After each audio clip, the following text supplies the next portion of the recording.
Before we begin, this video does not come from a place of hate. Death threats, harassment, and doxing on my behalf are not appropriate or encouraged. This commentary is intended as a critique based on information, contradiction, or to dispel false narratives of a situation or set of behaviors presented so that others may come to an informed opinion. This video is intended for adult audiences. With that out of the way, let's begin. This is Danielle, or at Danielle's Advocacy on YouTube and TikTok. She makes commentary videos on the awareness of child abuse and the different cases of such across the web. She also makes videos about her own experiences, both as an adult and as a childhood sexual assault survivor. Her range of content is wide, and her videos are quite in-depth with the topics she discusses, and overall, her format is engaging and entertaining. It's similar to something like a podcast or talking to a friend in their car. I'd highly recommend her channel if you like background commentary type content. July 17th, she posted Every Reason I Don't Support Melanie Martinez, a deep dive through the lens of a child SA survivor. This is a nearly 2-hour-long deep dive of Melanie's content and why Danielle finds it to be predatory, fetishy, and how Melanie grooms her young audience into a fetish or into the hands of people who enjoy said fetish with her merch, music videos, and overall aesthetic. The video is linked in the description for anyone who wants to view it, unless it gets taken down later in production. As of writing though, the video is up and it stands at over 500,000 views. I want to preface though that a lot of my points are either taken from or modified versions of points from another video by Ponder Sprocket called Your Art Offends My Sensibilities, Stop It. The reason why I don't simply point to this video and call it a day is that this situation is a little different, in that Danielle uses the fact that she is a child SA survivor as leverage for her perspective and understanding of Melanie's music and artwork, because Melanie has stated that she is not a survivor of this nature, which makes it difficult for anyone to argue against these claims unless they are also a child SA survivor and have the perspective of music, writing, and artwork that allows them to see any potential deeper meanings. Luckily for us, I am. Specifically, I'm a victim, artist, writer, and a student in college studying to get my associate's degree with an emphasis on psychology, as well as working to get my certificate in early intervention, which requires me to take classes in understanding child abuse and neglect and how to properly treat suffering individuals. However, I want to emphasize that my positions and experience in no way give me the authority to say whether something is definitely exploitative content, especially if the creator themselves has come out several times and explained that this is not the intention behind their work. Whether you believe her word or not, she is the artist, and she gets a final say in the actual intentions and meanings behind the artwork. As a member of the audience, I can only say my interpretation of it, even if it's beyond what the artist intended. My aim with this video is not to be a die-hard Melanie stan, as I'm not even really into her music anymore.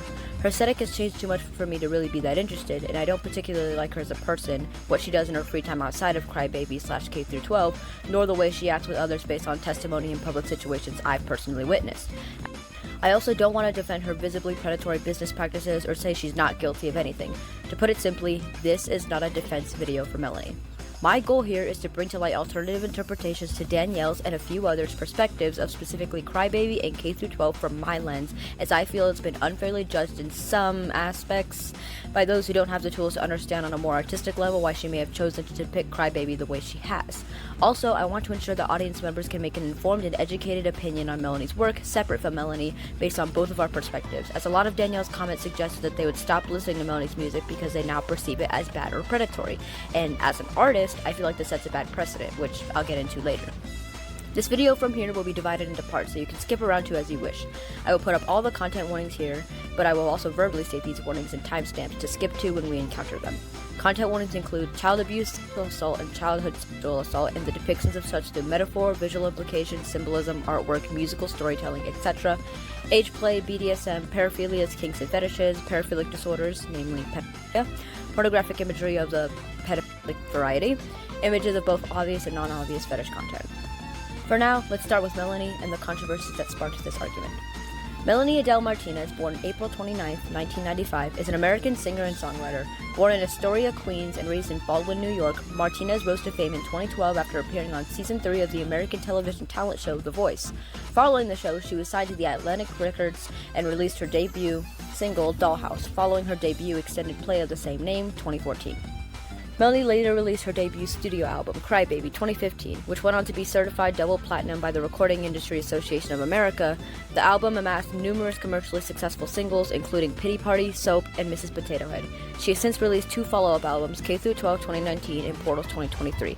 Known for her colorful two-tone hair and bangs, Martinez's visual style plays an important part in her music videos and performances. She came to fame cultivating a doll-like look complemented by baby doll dresses and emotive facial expressions. The beginning of the controversies as I know it began in 2017 when a former friend of Melanie's, Timothy Heller, came out for the first time about an alleged sexual assault Melanie had performed on her during their friendship. My understanding of the situation came from a Reddit megathread by Paris Charlotte on r/Melanie Martinez, which will be linked down below. Given the fact that this is Reddit, take everything with a grain of salt. The only reason I use it is because it was the only comprehensive discussion of the controversy that didn't delve into accusations of faked evidence or chose one side over the other. I simply wanted a summary of the situation from where it started to where it stands today, and this is the best we're probably going to get. Anyways, the Reddit post details the progression of events from 2017 to today, documenting the first, now deleted tweet put out by Timothy in November of 2017, where she asked about how to come forward on a story of abuse, which did not mention Melanie by name. The second tweet came December 4th, 2017, where she details the alleged sexual assault by Melanie. She discusses how her friendship with Melanie was fueled by codependency and control. She explains that Melanie would divert conversations to keep topics focused on only herself, and how Timothy was made to apologize for having a panic attack and other such things. Timothy states, "Yet, through it all, I loved her. Codependency works in a lot of strange ways. In my relationship with this friend, I was dependent on her helping with her life. As soon as I needed a small bit of focus and support from my best friend, there was nothing for us to relate to each other about. Our friendship was about her. The power she had over me grew into me having a very hard time to say no to her. I would do almost anything for her." Timothy then goes on to describe the 2 nights in which the sexual assault occurred. Timestamp for those who wish to skip this part, trigger warning for talk of sexual assault. Timothy starts by explaining that Melanie had been over for a sleepover one night and had been talking about sex with Timothy. Timothy states that she was obviously uncomfortable in this event, but tried to be open about it because Melanie was her best friend.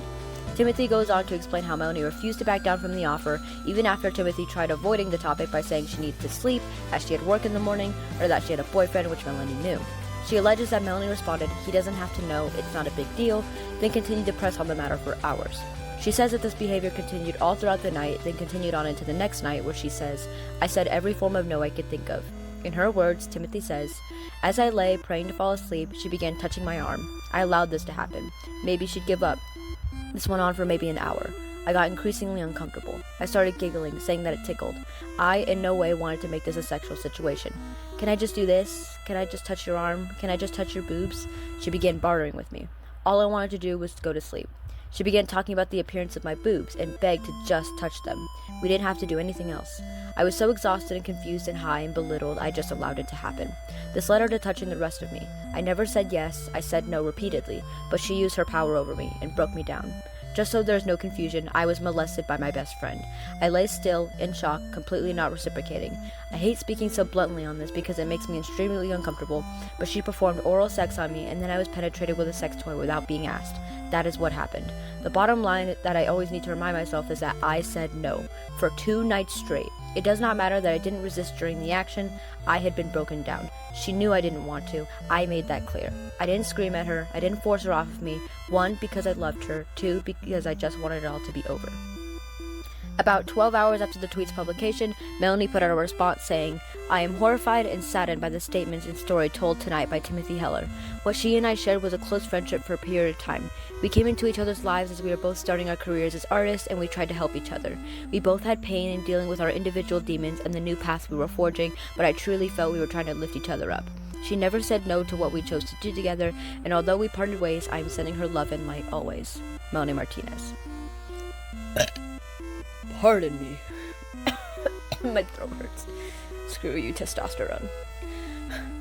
Since then, there's been much discourse online about the situation. Melanie's response to the allegations were criticized, specifically her statement that she, Timothy, never said no to what we chose to do together. Timothy's allegations were also scrutinized for their inconsistencies when Timothy's alleged date of the sleepover, the photograph from the interview, and the sexual assault did not match up with Melanie's geographic location and physical appearance at the time. Melanie's last public statement of the situation was made December 12, 2017, where she thanked her fans for questioning Timothy's statement and further established her perspective on the situation that she would never be intimate with someone without their absolute consent. For this point, I want to call to attention that Melanie did not say that night Timothy describes did not happen. She simply stated that she believed it to be consensual and wouldn't have done anything if she knew it wasn't. This statement may reveal what Timothy claims in her most recent update, that Melanie does not understand what absolute consent even is. The statement may also suggest that Timothy wasn't as blunt as she claims. We simply don't know. It's all up to personal interpretation. Timothy continued to tweet publicly about the allegations and answered questions on live streams on December 9th, 2017. Melanie then released her song Piggyback exclusively on her SoundCloud on December 22nd, 2017. The lyrics seem to express Melanie's feelings about the situation with Timothy and other ex-friends and collaborators. There were a few years of silence on both ends until July 19, 2024, when Timothy posted a video on TikTok readdressing the allegations and how the public has since reacted to her accusations. She details the harassment she endured during the period in which her account of what happened that night was put to intense question. She also expresses sadness at the idea that she made the wrong choice coming out about her abuse. She ends the post by asking for help in rewriting the false narrative of what happened to me and who I am. The last bit of information on the situation I could find was testimony given by an ex-friend of Melanie, Madeline Carina, who claims to have also had relations with Melanie during a party after months of being relentlessly pressured to say yes, but she states that it was consensual and that they were under the influence of drugs at the time. She also alleges that there are other accounts of unidentified women who have had intercourse with Melanie. And that is where the situation stands as of today, which confirms my suspicions I've had about it since I first heard about it in 2017. This is a purely testimonial situation. Timothy herself even admits in her final statement, nobody will ever know what happened that night besides Timothy and Melanie themselves. And since we as the audience don't know Timothy or Melanie personally, we cannot make an educated decision based on personal accounts of who we think is telling the truth. We can't even make a fully educated decision with the information given in this situation because Melanie has not come out with her perspective of that night beyond saying she never said no to what we chose to do together, which only proves that the incident did happen and that Melanie thought it was consensual, albeit in a very surface level understanding of what consent means. I mean, consent is more than just saying no or looking uncomfortable. She could have been implying that she thought Timothy had wanted the interaction, or she could be admitting some kind of negligence. Either way, we don't know if this is accurate, and we don't know what she meant in saying that because ever since her last statement in 2017, she has said nothing on the allegations. And as previous internet situations have proven time and time again, only believing victims because of the chance that they are telling the truth could lead to more harm. Shall I point us to the Quite situation for reference? Although I will admit, take it with a grain of salt as I cannot confirm this exactly, and so far I've found nothing to confirm this exactly, I will say it is suspicious that ex-friends of Melanie's and people who have known Melanie in the past have also come out about doing sexual acts with her or her repeated pressure in certain situations. The only reason I bring this up is because it adds to Timothy's account of how Melanie acted at the time, but to my knowledge there is little to no evidence suggesting anything of the sort happening in these situations either beyond first and second hand testimony. We don't even have a response from Melanie about these situations, so, grain of salt. Now, I'm not saying either side is lying. I'm also not saying either side is telling the absolute truth. There's a chance Timothy agreed to the actions at the time, then later changed how she felt about it and created this story to incriminate Melanie and vindicate herself. It's also entirely possible that Melanie is lying about her recollection of that night in order to save her music career. There is a chance that Timothy wasn't as obviously uncomfortable as she remembers. Maybe she didn't actually say no, but remembers saying something, feeling uncomfortable, and filling in the gaps given that memory is subject to change with time. There's also the chance that the two remember entirely different nights. They were high after all. Hell, there's a chance that Timothy used this encounter to make up a story of abuse so that she could launch her own music career.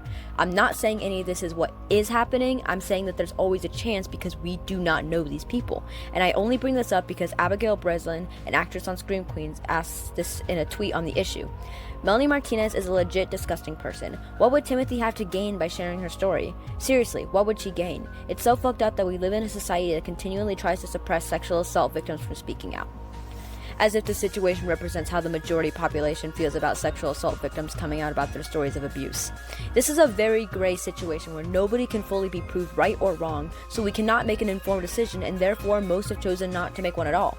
And I get it was 2017, times have changed, but the situation as of today hasn't changed besides Timothy's last update in which he says that she still stands on her claim and hopes that something will change. But sadly, unless or until Melanie can be proven guilty of these claims in any visible way to the public, nothing will come of this. Not because Melanie is innocent, but because nobody can prove she is undoubtedly guilty. A commenter on the Reddit post summarizing these events, Flamenca,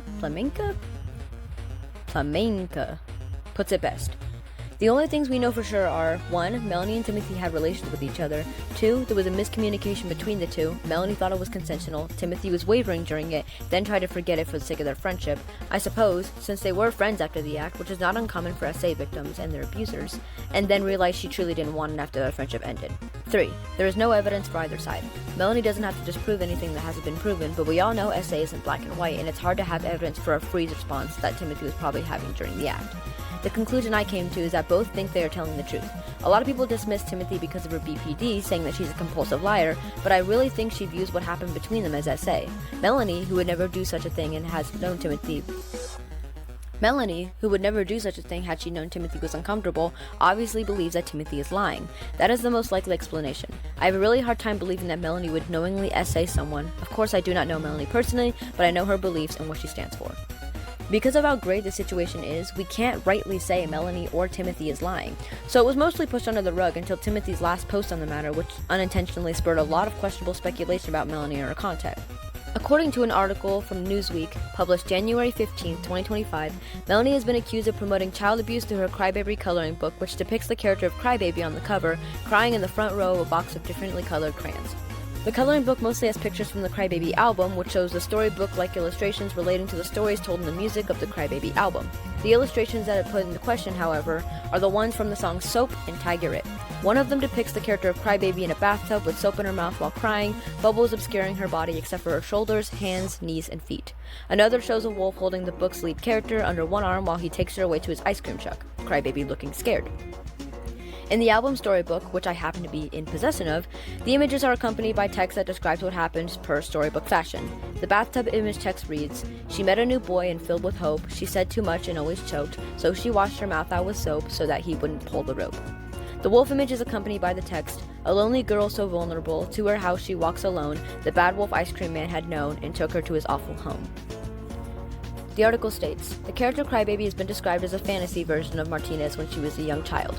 Martinez has said the experiences that Crybaby goes through are embellished versions of her own experiences, with the exception of when the character gets kidnapped and subsequently kills her assailant. Assailant? Yeah, assailant.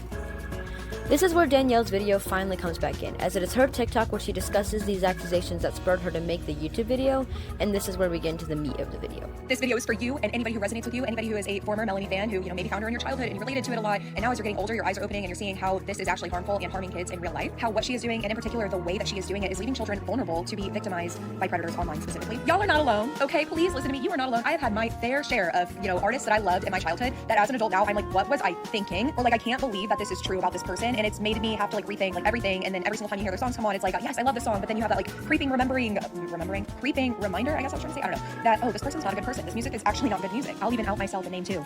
Blood on the Dance Floor and Die Antwoord, okay? I don't know what the feeling's called. Maybe it's grief. I'm not sure. But what I can tell you guys who are experiencing this is that you're not alone. Disappointment. I think that's the word. Is maybe disappointment and a little bit of grief. I'm not sure, but you're not alone. This is where Danielle's video finally comes back in, as it's her TikTok where she discusses these accusations that spurred her to make the YouTube video, and this is where we get into the meat of the video. Before we begin, I want to preface that initially I was not going to include any clips from Danielle's video in this one, as the situation that prompted me to create this video raised concerns that she might attempt to claim copyright on it and have it taken down.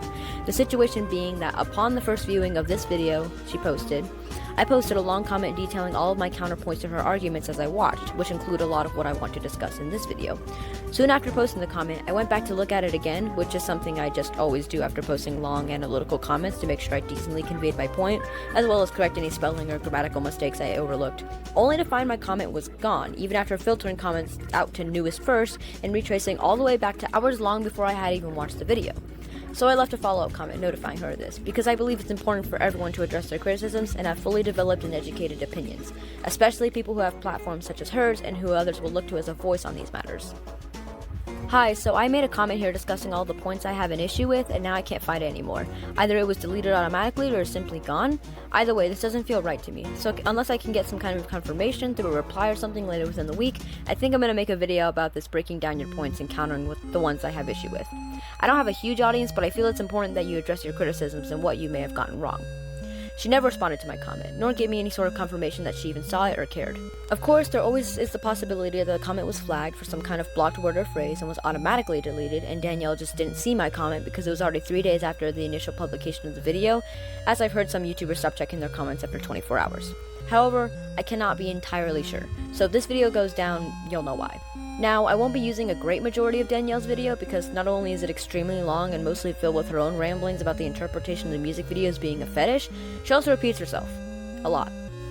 I'm going to spare you all the extra 1 hour, 49 minutes, and 50 seconds of content it would take to understand this video by chopping it down to her main arguments with context as to what exactly she's talking about.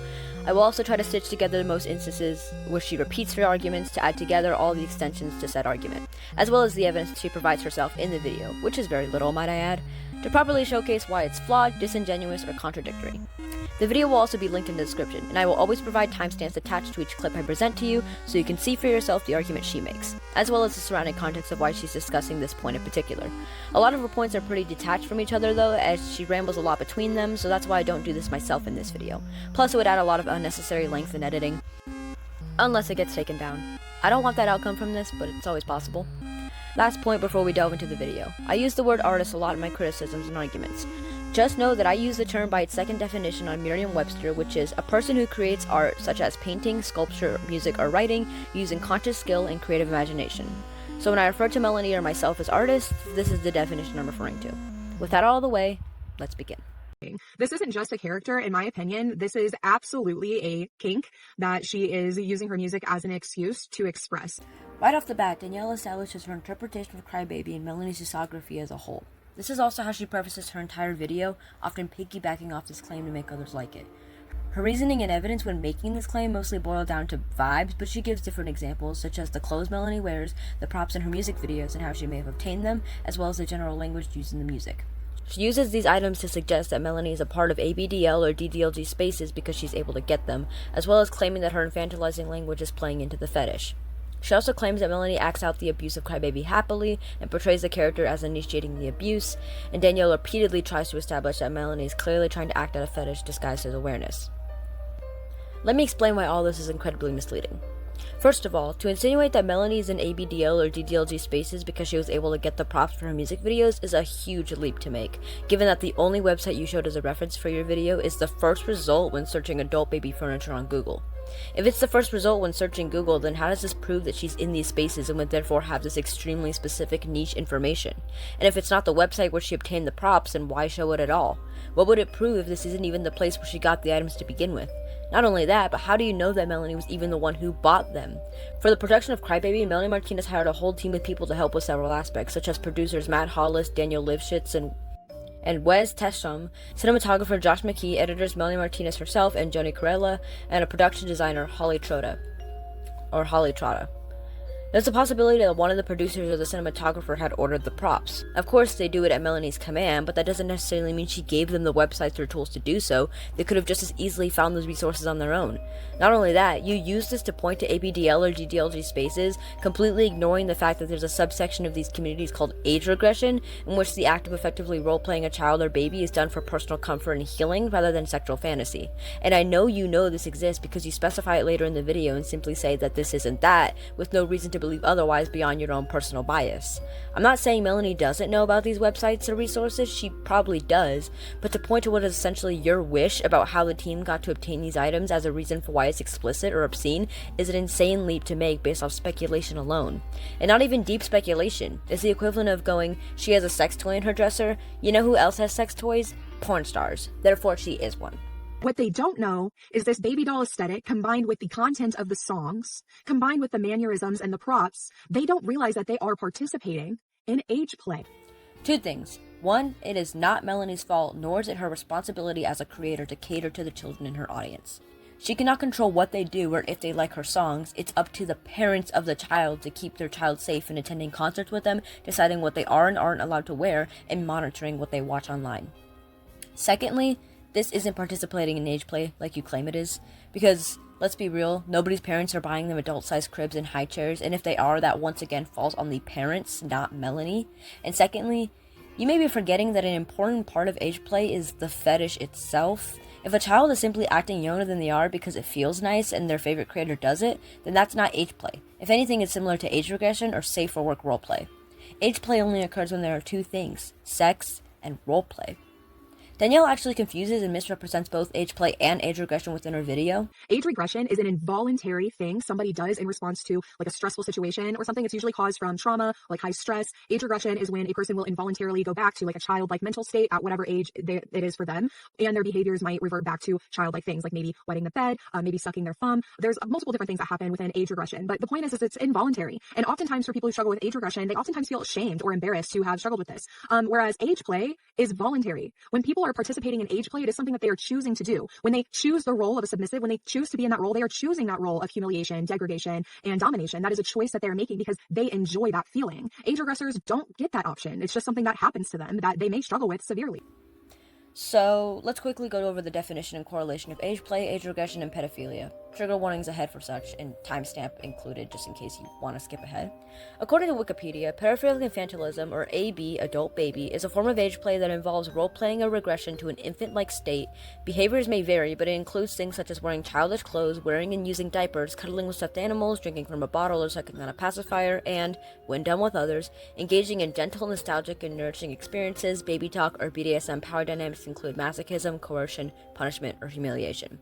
As a paraphilia, paraphilic infantilism may represent an atypical sexual interest, but is not usually associated with any psychological disorder or poor mental health, and an adult baby play can be considered a conscious and valid act of sexual expression. In addition, some people participate in adult baby play purely for the positive feeling and emotional comfort associated with childhood and being cared for. To what degree, if at all, eroticism plays a role depends heavily on the participants and the context. Paraphilic infantilism is not to be confused or conflated with pedophilia, as adult babies, adults who engage in paraphilic infantilism, may only be participating in sexual roleplay either by themselves or with consenting adult partners. Notice that word, adult. People with this fetish are not, as a rule, attracted to children and do not seek them as sexual partners, and paraphilic infantilism is not related to pedophilia or any form of childhood sexual abuse. Sexologist Gloria Brame states that infantilists who recognize and accept their sexuality and its possible roots in infantile trauma, notice that part right there, tend to be acutely protective of real children. Like all kinks, paraphilic infantilism can be considered an atypical sexual interest, but that alone is neither problematic nor indicative of poor mental health. Since the mid-2010s, the general psychiatric consensus around paraphilias, fetishes, and kinks, as declared in the DSM-5 2013 and IDC-11 2019 psychiatric manuals, is that most people with atypical sexual interests do not have a mental disorder. And I fact-checked this, the DSM-5 does say this. I'll put the picture up on screen if I can find it. As a part of the intentional depatholization of atypical sexual interest, the medical community has made an effort to draw a clear distinction between safe and healthy expressions of paraphilia and paraphilic disorders. For safe and consensual behaviors like paraphilic infantilism and other forms of adult roleplay to rise to the level of being considered a paraphilic disorder, and thus a potential mental health issue, one must feel significant personal and not merely socially imposed distress around their interests or the effects on one's life. Likewise, people who are happy and comfortable with their kinks are not to be considered mentally unhealthy in any way. In 1993, sexologists Ray Blanchard and Kurt Freund published and discussed a series of case studies involving paraphilic infantilists and noted a distinction between them and pedophiles. Pedophiles are sexually attracted to children and a desire for a child sexual partner. In contrast, paraphilic infantilists merely imagine and roleplay themselves as a child, usually by adopting the objects and mannerisms of childhood to increase the power difference between themselves and their preferred adult sexual partners to whom they acted out masochistic fantasies. Criminologists Stephen and Ronald Holmes believe that while there is no simple answer to the origins of infantilism, the practices may involve an element of stress reduction similar to that of transvestitism. These criminologists state that this paraphilia is not inherently a crime in of itself and differs from childhood sexual abuse. With this in mind, do you now see why I find issue with the fact that Danielle is not only trying to suggest that Melanie attracts pedophiles to her concerts and meetups, but is using faulty evidence to substantiate this claim, showing that she didn't do any real research on these topics?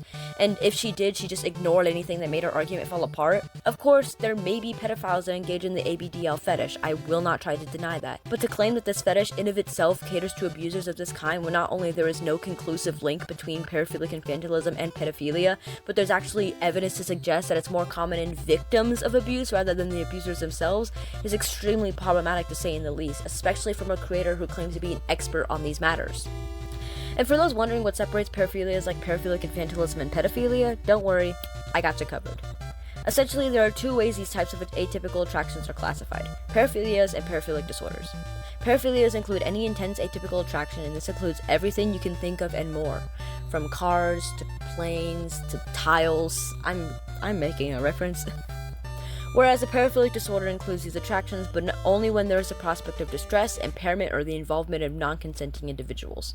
A quote from the DSM to distinguish paraphilias from paraphilic disorders from Psychiatry Online says, Blanchard explained that a paraphilia is a necessary but not a sufficient condition for having a paraphilic disorder, and a paraphilia by itself does not automatically justify or require clinical intervention. In fact, a paraphilia is not even a diagnosis.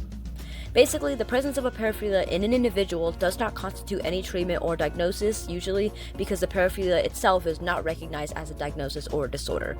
The reason why things like pedophilia, zoophilia, or necrophilia are always considered paraphilic disorders, however, is because harm in non-consenting individuals are inevitable in those cases, whereas a person's intense attraction to diapers doesn't pose immediate or potential harm. You can be weirded out all you like about it, but it's not pedophilia like she implies here. There's a reason why pedophiles don't simply engage in age play and leave real children alone, you know? Pedophiles aren't attracted to the baby doll aesthetic. They aren't attracted to diapers and bottles and bibs and pacifiers. They're attracted to children and the physical characteristics of a child that show they are underdeveloped and vulnerable to their control. And if the implication here is that because this is a subset of the BDSM community, it's therefore attracting dominating individuals that may seek to harm vulnerable people, you're going to be really shocked with what I have to say next.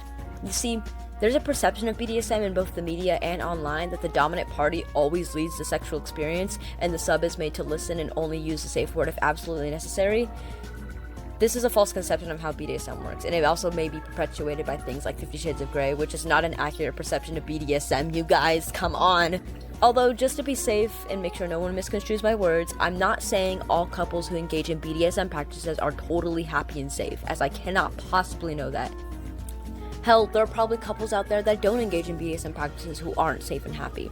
However, it's important to establish that there are clear, widely agreed rules about the practice that ensure all parties are enjoying the act. According to Safety in BDSM on lovingbdsm.net, there are 3 common safety philosophies in BDSM: SSC, safe, sane, consensual; RAC, risk-aware consensual kink; and PRIC, personal responsibility informed consensual kink.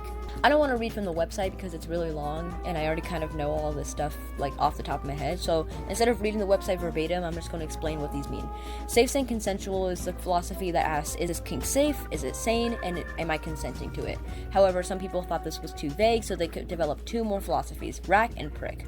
RAC is risk-aware consensual kink, which asks, are you aware of the risks of this kink, are you consenting to it, and do you know what the kink actually is? And PRIC asks that you take personal responsibility, that you're informed about the kink, you're consenting to it, and you obviously know what the kink is. And although I just did a lot of talking up how these subjects don't mean what Danielle thinks they do, I still don't think these themes are even prevalent in Crybaby, as I've yet to see any example of Melanie deliberately fetishizing or romanticizing any of the Crybaby content beyond mere speculation and personal account. So although these topics aren't inherently bad to depict, from what I can gather, this is not even what Melanie is doing or has done in the past, at least not in front of the camera. To me, her aesthetic is closer to something of age regression, which Danielle misrepresents in this video as well. Or Lolita fashion, but I don't want to get into all that. Here she talks about the difference of age play versus age regression as she understands it, and says that age regression is involuntary and a trauma response and is often embarrassing for those who use it as a coping mechanism, whereas age play is a voluntary relinquishing of control so that you may feel humiliation and degradation at the hands of your dom. She phrases this as if one is abhorrent and the other is a miserable side effect of trauma, when the two cross a little more than that. I want to clarify that when dealing with this fetish versus the trauma response, it's extremely important to have communication and understanding for every individual with these responses, because both can be voluntary and both can be coping mechanisms for trauma. However, one can be more traumatizing for a party than the other one. Danielle frames age play as a sick warping of an innocent thing that victims are stuck with after being traumatized, completely ignoring the idea that it could also be comforting for those same victims in sexual situations as well. Like, it feels like every instance where she talks about sex in this video is with the lens that it can only ever be violent, dominating, or humiliating when considering BDSM kinks or fetishes. And I can understand why she has this perception given her identity as a CSA survivor, but this is a misrepresentation of so many people in communities full of victims just like her. Many in the BDSM community find subspaces comforting, giving up full control to their partners and in turn receiving complete attention and care and ensuring their safety and satisfaction. It requires so much trust and healing to be able to participate in those actions, and it's just plain wrong to paint one side as evil and predatory. The world isn't black and white, good and evil. Also, side note, I find it so strange that the world and society in general are as obsessed as we are repulsed with the idea of sex. I understand it's a huge combination of factors and individual feelings of certain things like injections, pregnancy, strange and severe kinks, intimacy, and just pleasure in general. I'm gonna be honest and say I have no clue how we could solve this issue because it's caused by a number of factors I'm definitely not educated enough to speak on. Virgin. But perhaps being a little more empathetic could help in these cases. Same with honesty and being a little more conservative of our bodies. Not for religious sake, but just for privacy and safety. Bodies are great and wear whatever you want as long as I don't have to see your junk. So I have to ask myself, I wonder how many people who enjoy age play and the dominant position are going to Melanie Martinez concerts, not only to see Melanie Martinez act the way she does, which we'll get into in a little while as well, but also because they now have an entire sea of anything they want to look at various ages. Yeah, ironically, this argument features one of the very excuses that abusers will cite in both court settings and to the faces of their victims as reasons for why they did what they did. She says that Melanie attracts predators and abusers into her concerts by acting the way that she does, which is just funny. Not in that it's actually comical, but that this is coming from a creator who brands herself by the experience as a childhood SA survivor and someone who brings awareness to child abuse in CSA, who is now saying that Melanie attracts predators and abusers by the way she dresses and acts. It's just an ironic thing to be saying, which she wouldn't be saying if Melanie had chosen any other aesthetic. Not only that, she also blames Melanie for any potential abuses or assaults that may have happened at her concerts because she clearly lured in the pedophiles, which is disgusting to accuse someone of based off their vibe alone, but it also gives predators a means of dismissing their egregious actions by pinning all the blame on Melanie. A normal person who is trying to spread awareness on child sexual abuse, who's trying to spread awareness on childhood bullying, who's trying to spread awareness on child abuse in general, would not act out happily the child abuse. And a theme that I notice time and time again with her music is that she almost makes it seem like Crybaby wants some of the bad things that are happening to her. Like, she is almost making it seem like Crybaby is the one initiating a lot of the things that she goes through. Danielle also repeats this point a lot in her video about how Crybaby is always eager and pleased with her abuse, smiling and acting overall happy with the things that happened to her. In my preliminary research for this video, I rewatched all of the music videos in the Crybaby album, as well as reread the storybook that came with the album, which I happen to be in possession of. While doing this, I also aim to document every instance of Crybaby smiling or being happy and organize each instance by whether or not it was during the abuse as it happened. I also marked instances where it was unclear if Melanie was smiling or not, because Melanie tends to over-enunciate her words in the lip sync, which is actually what Danielle shows in her video as evidence of Crybaby smiling through her abuse. Not only that, it's not even during the abuse that this smile happened. It's while Crybaby is singing about how she dumped a boy who treated her poorly. So, there's that, but anyways, here's the data that came from this. Future editing Leo, I am so sorry that you have to download all of these music videos and chop them down to the instances of Crybaby smiling. Good luck, soldier. I pray for your storage space. In the Crybaby storybook, I documented 3 times that Crybaby looked happy or was smiling. The first one was in Alphabet Boy, the song where she gains the courage to dump a boy who was treating her badly. The second was in Training Wheels, which was about her wanting to go to the next step with this boy that she liked, implying sex through the metaphor of training wheels, which we'll get to, don't worry. And the third instance was in Mad Hatter, the song where she talks about how she's crazy but happy about it because now she at least feels safe in protecting herself. So far, no instances of Crybaby being happy about the abuse she's endured, only the after effects of the abuse, like how she's adapted to it and how she can defend herself. There's also the situation of Training Wheels, but once again, we'll get to it.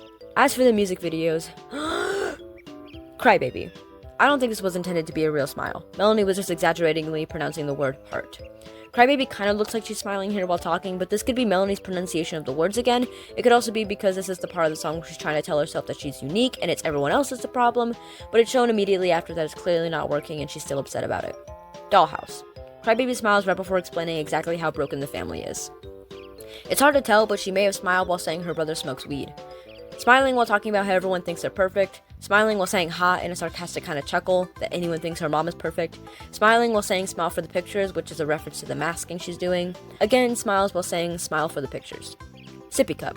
Maybe a grin here, but it's hard to tell because she often exaggerates her words in lip sync, but it clearly doesn't reach the eyes, meaning that's probably not intentionally meant to be a grin. Carousel.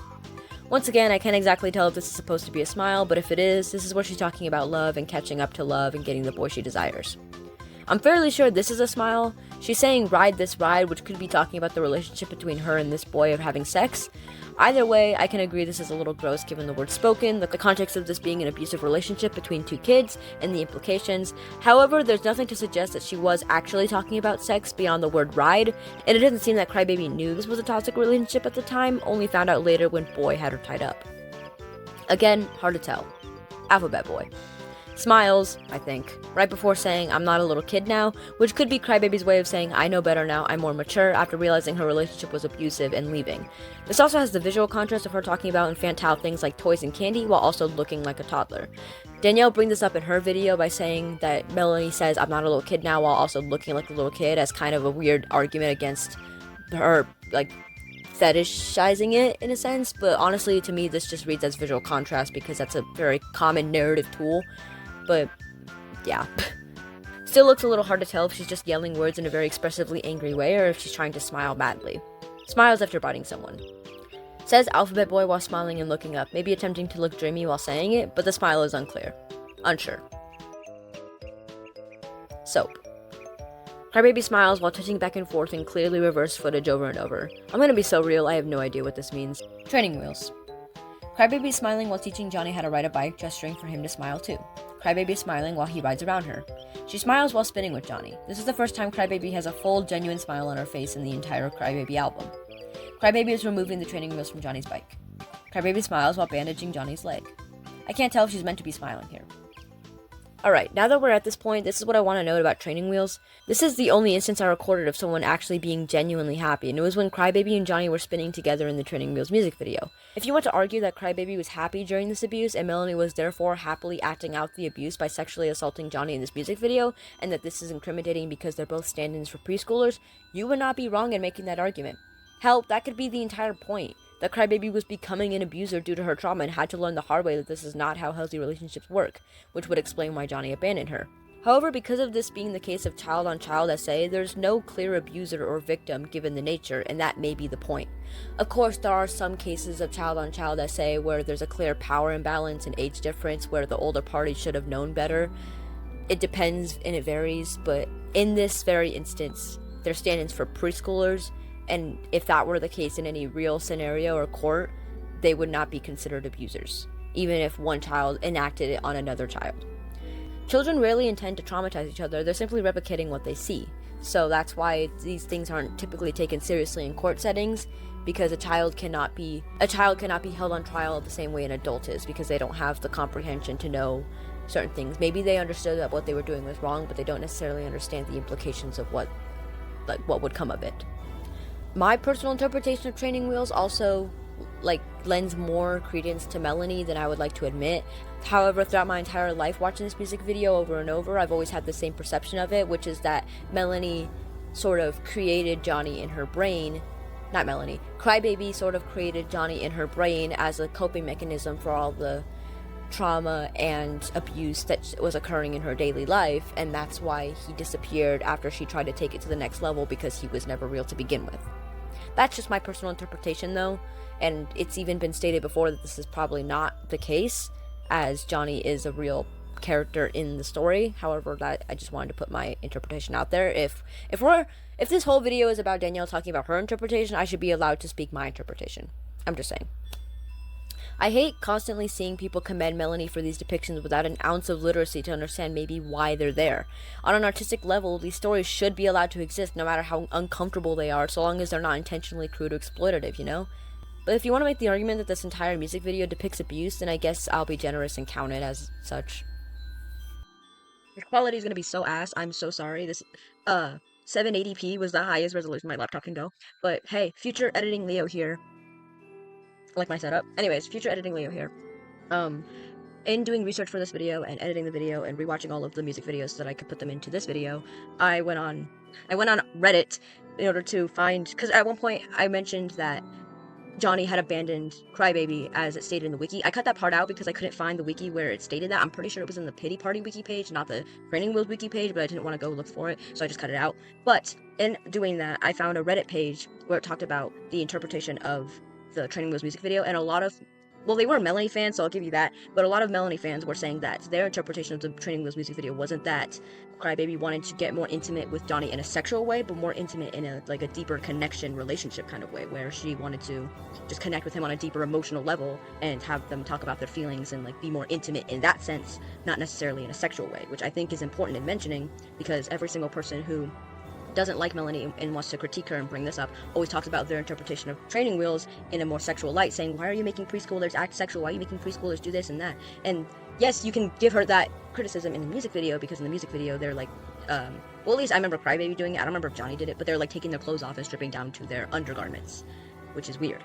I will give you that. That is weird. But in the interpretation of Melanie fans, you can't just swipe away their criticism because they're Melanie fans. I'm just saying, if people who don't like Melanie can bring their criticisms into the circle, into the spiel, then the Melanie fans can too. Everybody's allowed to bring their their piece to the table, essentially. But if Melanie fans are saying that they don't perceive this as sexual, they're seeing it as like a more intimate thing, because I guess it's like wearing your heart on your sleeve. They're like taking their clothes off, they're showing like who they are. It's kind of like that scene in 5 Feet Apart where they get down to the nude and then they just like stare at each other in all their scars and glory and whatever. I don't remember exactly what happened. I haven't watched that movie in years, but that's essentially what that scene like is symbolically supposed to represent. I understand why it'd still be weird because they are stand-ins for preschoolers, but also the actors themselves are not preschoolers, therefore it's not necessarily like, it is weird because the characters are supposed to be preschoolers, but it's not weird because they aren't actually preschoolers, and it's also symbolically representing their vulnerability. I'm just saying, this part isn't scripted, by the way, that's why I'm all over the place, but I'm just saying, if that interpretation exists, then there's a chance that it's not as bad as you think it is. And there's also the idea that it's not sexual. Just because you perceive it as sexual doesn't always mean it is. There are people who don't perceive it that way. There are people who perceive the nudity as symbolism for vulnerability, and the lyrics as symbolism for intimacy in an emotional sense, not in a sexual sense. So, just because you perceive it that way doesn't necessarily mean that's what it is. But at the end of the day, Melanie is the artist, and if she says that it's meant to be sexual, then that's what it is. I haven't seen any resources saying that Melanie has said this is what the song is about, besides it just being about like intimacy, but she never like went into detail about it. So we don't know. It's all up to interpretation, which is great. That's great. You should always have things that are up to interpretation, but your interpretation is not the factual one. Just saying. Pity party. Crybaby smiles while sending a birthday invite to Johnny. Crybaby smiles as she wakes up on her birthday, smiling as she says, "Why'd I put my heart in every cursive letter?" Smiling as she plays with her toys and dances, waiting for guests to arrive. Smiling while waiting for guests to arrive. Crybaby is smiling crazily as she continues the party herself. Crybaby smiles while cutting apart her toys, but it's clearly a smile of distress. Crybaby smiles while tearing apart a stuffed bear and her birthday cake. Tagger it.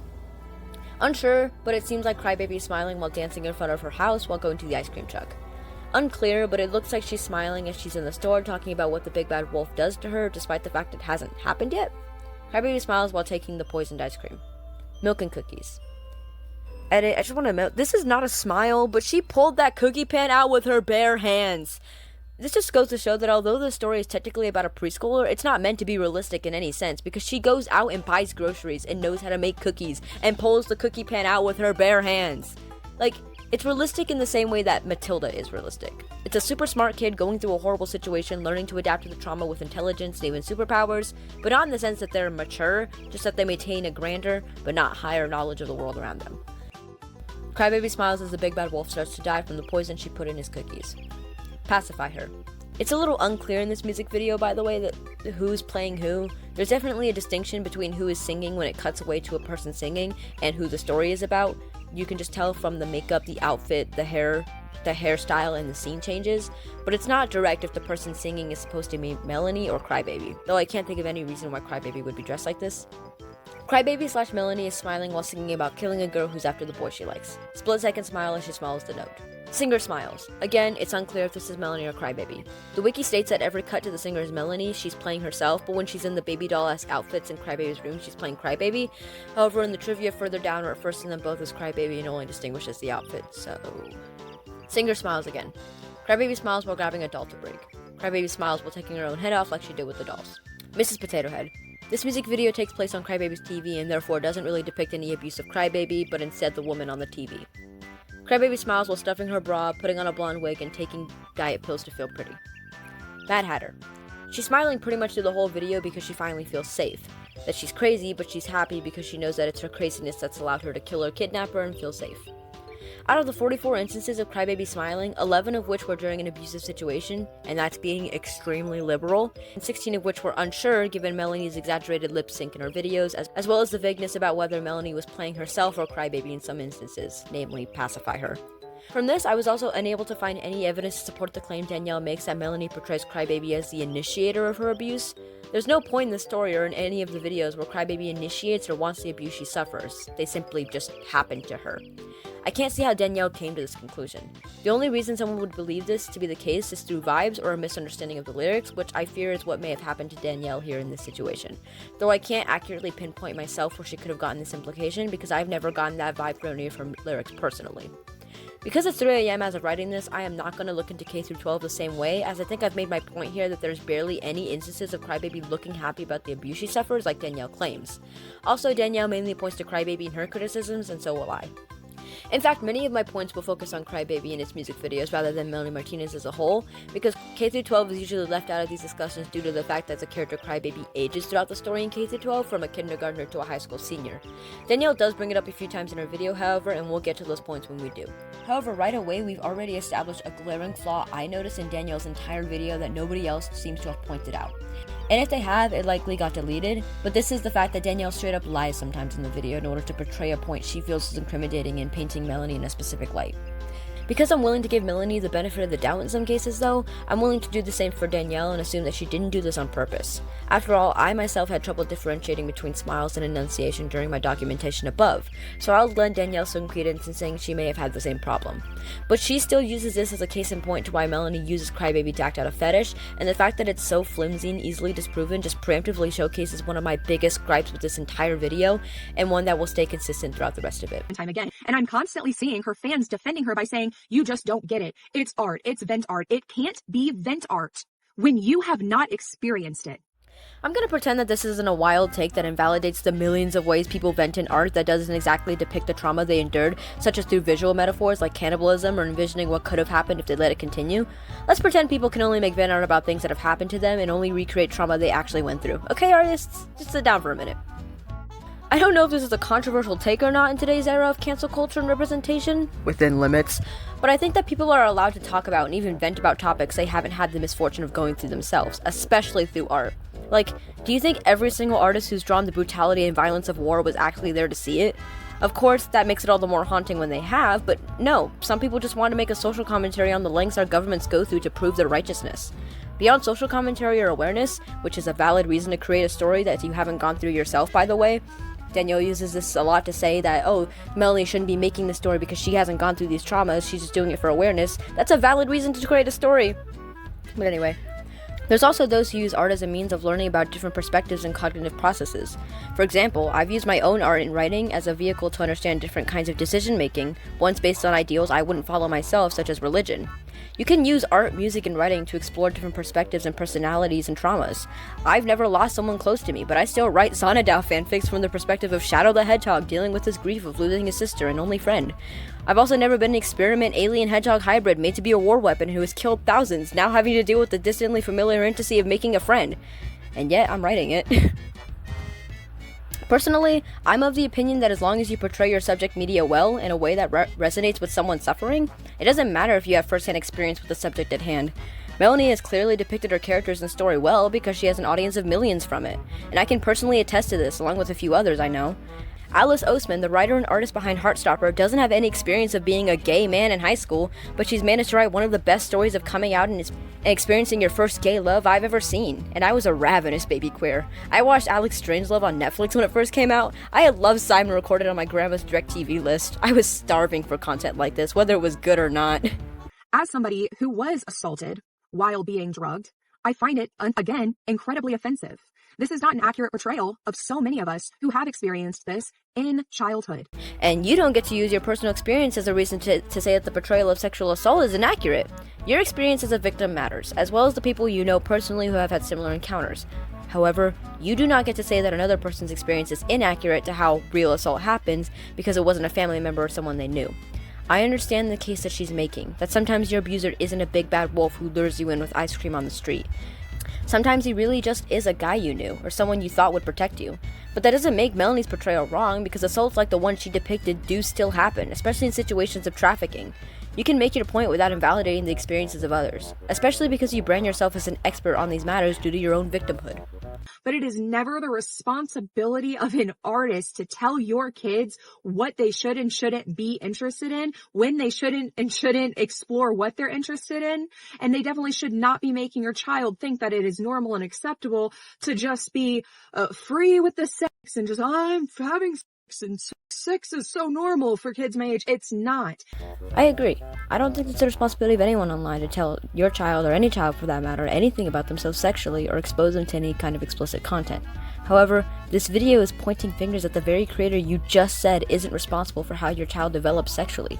You just said that it's not her responsibility, so why do you go on and on in this video with accusations against Melanie as if it is? You constantly talk about how children are buying her age play merch and how she's exposing them to graphic abuse content with children and normalizing sexual topics.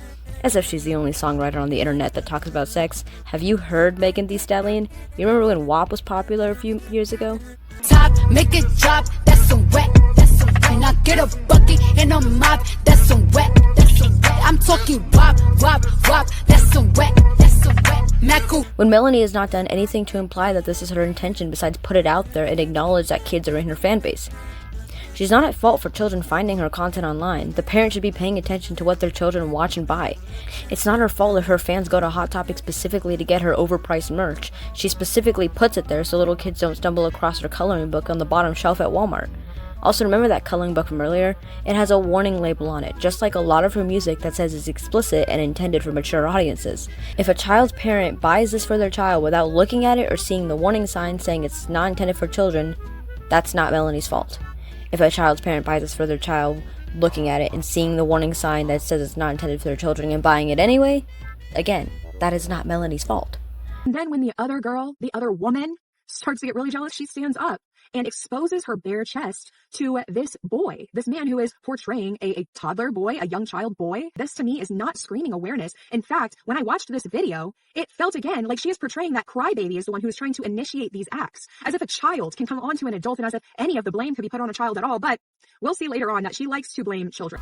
First of all, Crybaby isn't initiating this act at all in the video. In the video, Basic Bitch, which is the name of the character, exposes her chest to Blue Boy of her own volition entirely. Like, Crybaby spurs her to do it, but she doesn't spur her to do it exactly. They're just trying to impress Blue Boy and, like, one-up each other, and that was her, like, big gotcha, like, hey, I got tits and you don't. I get it that it's weird. I will admit, the scenario is weird. From a storytelling perspective, it reveals a lot about Crybaby and her world, as it's 3 kids who see themselves as and act like adults despite very clearly still being children. But I understand it's weird from the perspective of these are supposed to be toddlers in preschool, and they're showing each other, well, at least Basic Bitch is showing Blue Boy her tits. However, it can be argued that this is another form of visual contrast. For the story Melanie wanted to tell, I don't see any other option for her besides what she did. If she had hired real children actors or animated it to portray real children, then it would have been a real problem. Like the coloring book situation, but 1,000 times worse. This was the best way for Melanie to tell her story of children acting like adults. Of course, Danielle's obvious counter to that is, why does she have to make the story then? Why does it have to be children? To which I say, get out. Artists are allowed to write stories about whatever they want, within the confines of the law at least, and sadly for Danielle and everyone else siding with her, Melanie isn't breaking any laws. In fact, her most incriminating work from the Crybaby line is the illustration from Soap, and it's still not even explicit enough to be considered what everyone thinks it is. And we'll get into the specifics of that and how I know later on, but for now I want to hang on to the second half of her claim here, that children cannot initiate these acts, from a psychological standpoint. She is right in saying you cannot blame a child for assault no matter the circumstances. However, she's wrong in saying children do not ever start the advances. This doesn't mean that it's okay for anyone to do anything to them, however, since it's still up to a rational adult to tell a child no and understand that they cannot consent no matter how much they claim to want it. Childhood attraction to adults is actually completely normal and common, but rarely ever is it sexual. If it is sexual, it's likely a symptom of past abuse, along with masturbation, typically in public areas. I can personally vouch for the idea that children do try to come on to adults and start sexual advances, as I had urges such as those from the age of 7, the earliest I remember anyway. Not only this, but hypersexuality is an increasingly common condition in children who are past victims of sexual assault or early exposure to graphic content, such as pornography. It's becoming increasingly more common because of how children are getting unlimited and unrestricted access to technology at earlier and earlier ages. I can also vouch for that too. All this being said, children cannot be held responsible for their sexual urges, but it is wrong to say that they simply do not have them and do not ever act on them. It makes it so much harder for young children with hypersexuality to get the help they need and refrain from seeking out those who wish to harm them when people are denying that such condition exists to begin with. Hey, that's all fine, good, and valid and stuff, but why are we once again depicting a first grader, Crybaby, and making her dance on a string? Nothing wrong with that until she starts smacking her butt, air humping, doing sexually suggestive moves while the crowd is cheering this on. It's completely unnecessary, and to me, it really feels like she is putting out bait for one specific kind of audience, and either deliberately or not caring about the fact that she is possibly grooming yet another generation of young kids after generation of young kids who think that behaving this way as a young child is acceptable.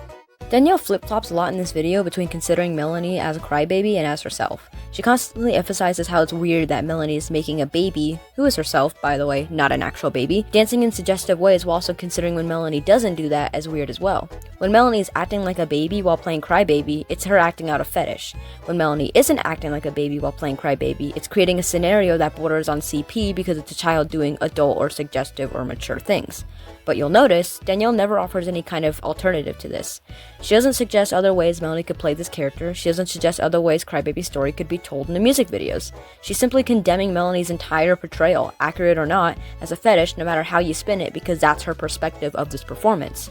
And because she views everything here as an age play fetish, everything about it is sexual, whether that was the intention or not, whether she's acting like a baby or not. But Melanie fans will say it's to drive a point home because their underwear together said off. It doesn't matter. I need everybody to realize what plausible deniability is. She has plausible deniability, and that's why some of these things seem like such a fine line, and it's why some of her fans and some of you feel such a deep need to defend it, with the ending argument being, well, you just don't get it. You just don't understand. Listen, you know what I mean? But that was kind of something that we were taught in the church, is like, if people aren't receiving your message, then what you have to say, well, you don't have to say it like what you say is like, well, you just don't understand because you're not saved, or you're misinterpreting that Bible quote because you're not a Christian, because you don't have the Holy Spirit in you, and that's why you're not understanding.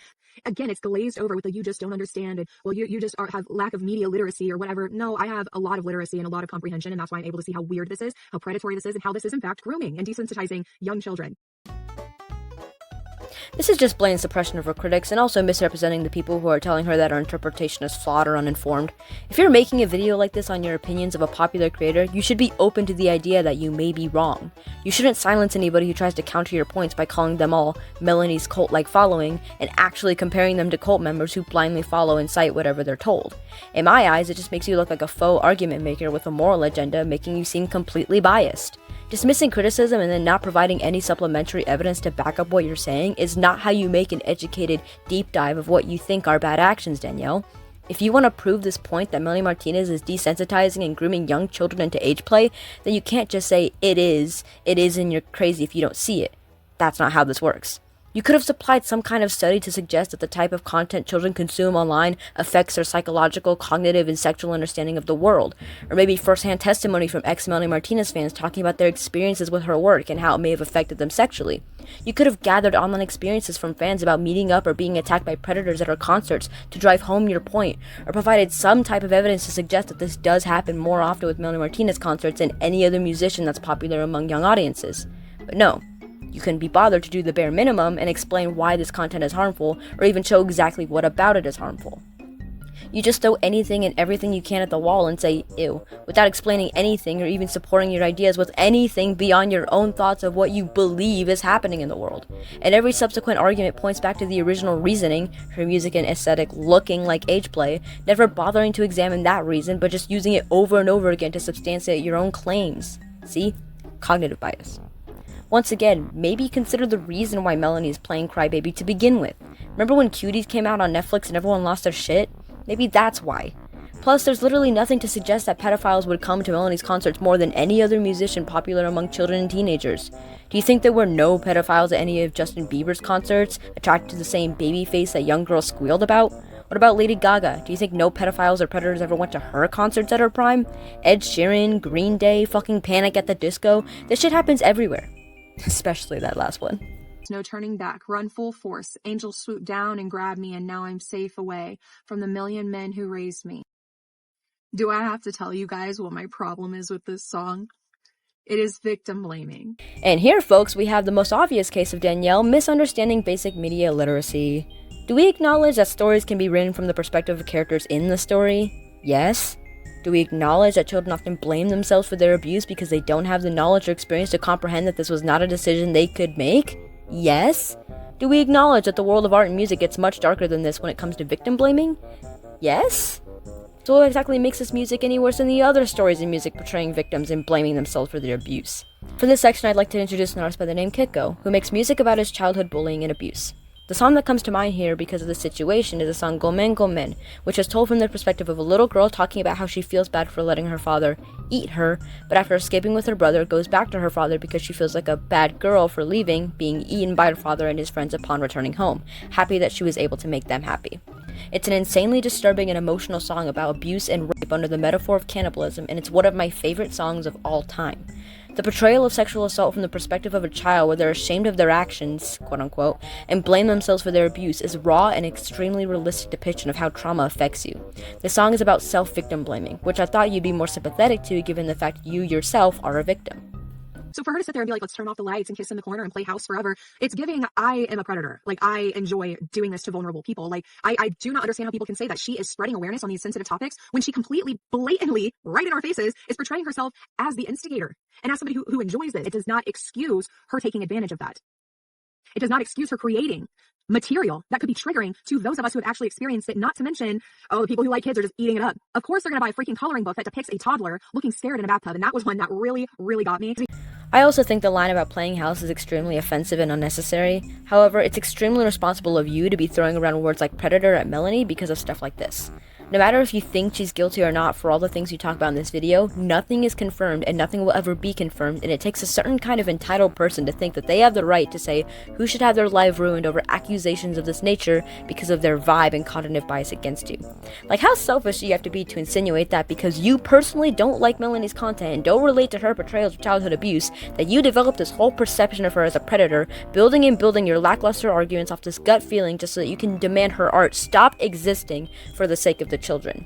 Not only that, you would demand this music stop existing at the expense of those who have found solace in and resonate with her music? Just because it doesn't match your experience, now you want to demand that she face consequences for some kind of moral injustice? You need to sit down and have a long think about your worldview. What about songs like I Threw Glass at My Friend's Eyes and I'm on Probation by Destroy Boys? Would you demand that that song stop existing because it portrays a victim of an older man wanting the abuse they suffer? What about the millions of potential victims who listened to that song and resonated with it? Do you know that not all victims are upset with the trauma they experience? At least not in the moment, right?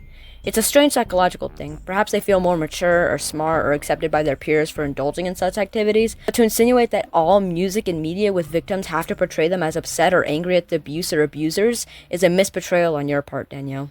In which I just want to put my opinion out there. I do not think that there should be any form of sexual anything, any kink or anything that involves children. And I understand that, like there may be nuance to that and stuff, but as a survivor, to me, it's just a huge red flag. I don't understand it. And to be honest, I don't care to understand it because I personally don't think I will ever understand how you can be sexually aroused while being humiliated and degraded, peeing in a diaper and literally being treated like you're an actual baby or toddler. And I don't understand how a normal person can be aroused doing that.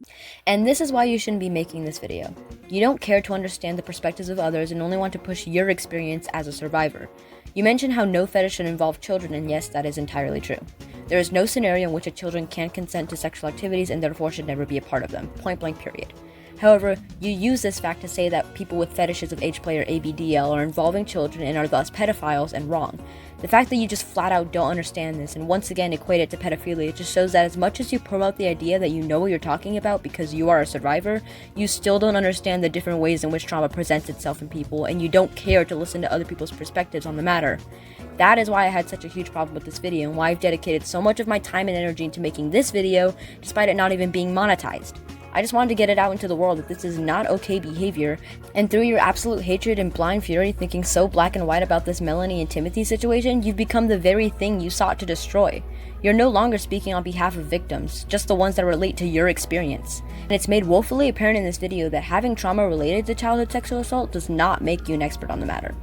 This may be a hot take considering the person of discussion and her audience, but I believe that if we want to have these types of discussions about victims and their stories of healing, we need to be open about these ideas of sex. You don't have to engage with it personally, but it's a reality that victims in similar situations to you have found ways to healthily cope with their trauma through these things. Of course, there were children who were groomed into it, whether by adults or other children. I've seen it happen before time and time again online, but because bad actors will go around trying to push their sexual preferences onto minors, suddenly you're going to demonize a whole community, even those who you claim to be raising awareness for? Where do you draw the line then? At what point do you stop raising awareness for child abuse in CSA and it just turns into raising awareness about my own experience with CSA and child abuse?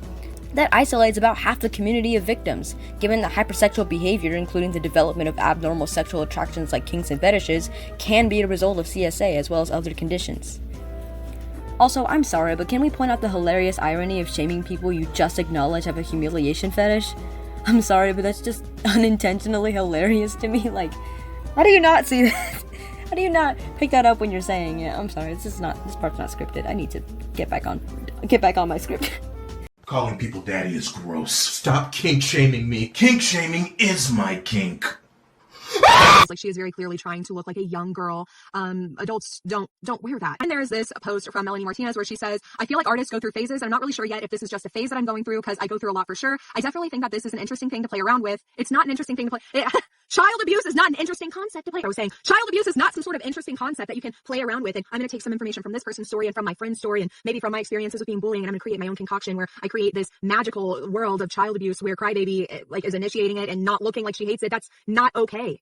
It's not okay. And whether you like it or not, it harms survivors and victims going through it because it desensitizes us to the severity of what it is. Excuse you? Who died and made you queen of artistic themes? Artists are allowed to depict stories and scenarios of adult things from the lens of a baby. So long as they're not breaking any laws or exploiting any actual children or victims in their interpretation, then there's no issue beyond your own disgust and hatred. I guess you could say Melanie is exploiting victims by making them buy her merch and feed into her fetish under the guise of awareness. But if that's the case, then, well, damn, Danielle. If that's the argument, you're exploiting victims by using their trauma for your own YouTube content revenue. Furthermore, you're exploiting victims in your audience by making long videos designed to reel them in and waste their time just so you can get watch time and make your money. A video to them. This video can change how people think about bullying. It needs to be seen by everybody, Kyle. If it needs to be seen by everybody, then why don't you put it out on the internet for free? Well? What was the question again? If you really think every kid in America should see your anti-bullying movie, then why don't you put it on the internet for free? Get out of here, Kyle. I'm trying to go to the bathroom. And beyond that, you do know that artists have been playing around with the topic of child abuse and how trauma affects and paints the worldview of children for ages? There's Coraline, Florida Project, 80% of anime, 80% of Stephen King stories, Romeo and Juliet, My Eyes Deceive, Bad Parenting, Little Misfortune, Cinderella, Hey Arnold, The Willoughbys, Schoolboy Runaway, Steven Universe, Lydia, Annie, Shameless, Avatar The Last Airbender, Owl House, Jane Eyre, Katara Lives Alone, fucking South Park, The Grave of Fireflies. Oh, not The Grave of Fireflies. Grave of the Fireflies, Amore, Five Nights at Freddy's. Like, this isn't fucking new. And it's especially common if it's a means of explaining how a child got a superpower, like Crybaby does towards the end of the album and during K-12. First one that comes to mind for me is Matilda Woodworm from Matilda, or, like I said, most of Stephen King's novels. But you don't see people coming after Roald Dahl for daring to put fictional children through terrible abuses because it was interesting. Yeah, actually, why isn't Danielle making a video calling out Roald Dahl for portraying a young girl in an abusive situation where she's clearly portrayed as mature and seems to like the things that are happening to her? Dad? What do you want? Yell at me, okay? Shut up and leave us alone! Yell at me again! Yell at you! I'll come in there and pound your miserable hide! What do I have to do to gain respect around here? I'm gonna give you a tanning like you never heard in your life! My word is my law! Your law! You could argue the ethical implications of children having to save themselves from abusive situations with the development of powers. You could argue the accuracy of the portrayal of abuse in these cases, but you didn't make these arguments. You're saying it shouldn't exist and it's not interesting, which is just insane. The literal concept of trauma and how it manifests in numerous ways is not only so vast that it's a specific area of study, but it's also been the basis of several genres of media for most of human history and creativity. It's inherently interesting to explore how humans are cognitively affected by specific traumas. It's what makes certain characters so complex and interesting to the point we still talk about them to this day. And beyond child abuse, artists and writers have been portraying the most intense, excruciating, severe kinds of traumas and pain a human being could go through for longer than you and I have been alive, sister. Maybe it's because art is a tool that can be used to convey emotions that span the entire spectrum of human experiences and perspectives. Gee, what a novel concept. It does not excuse her taking advantage of that.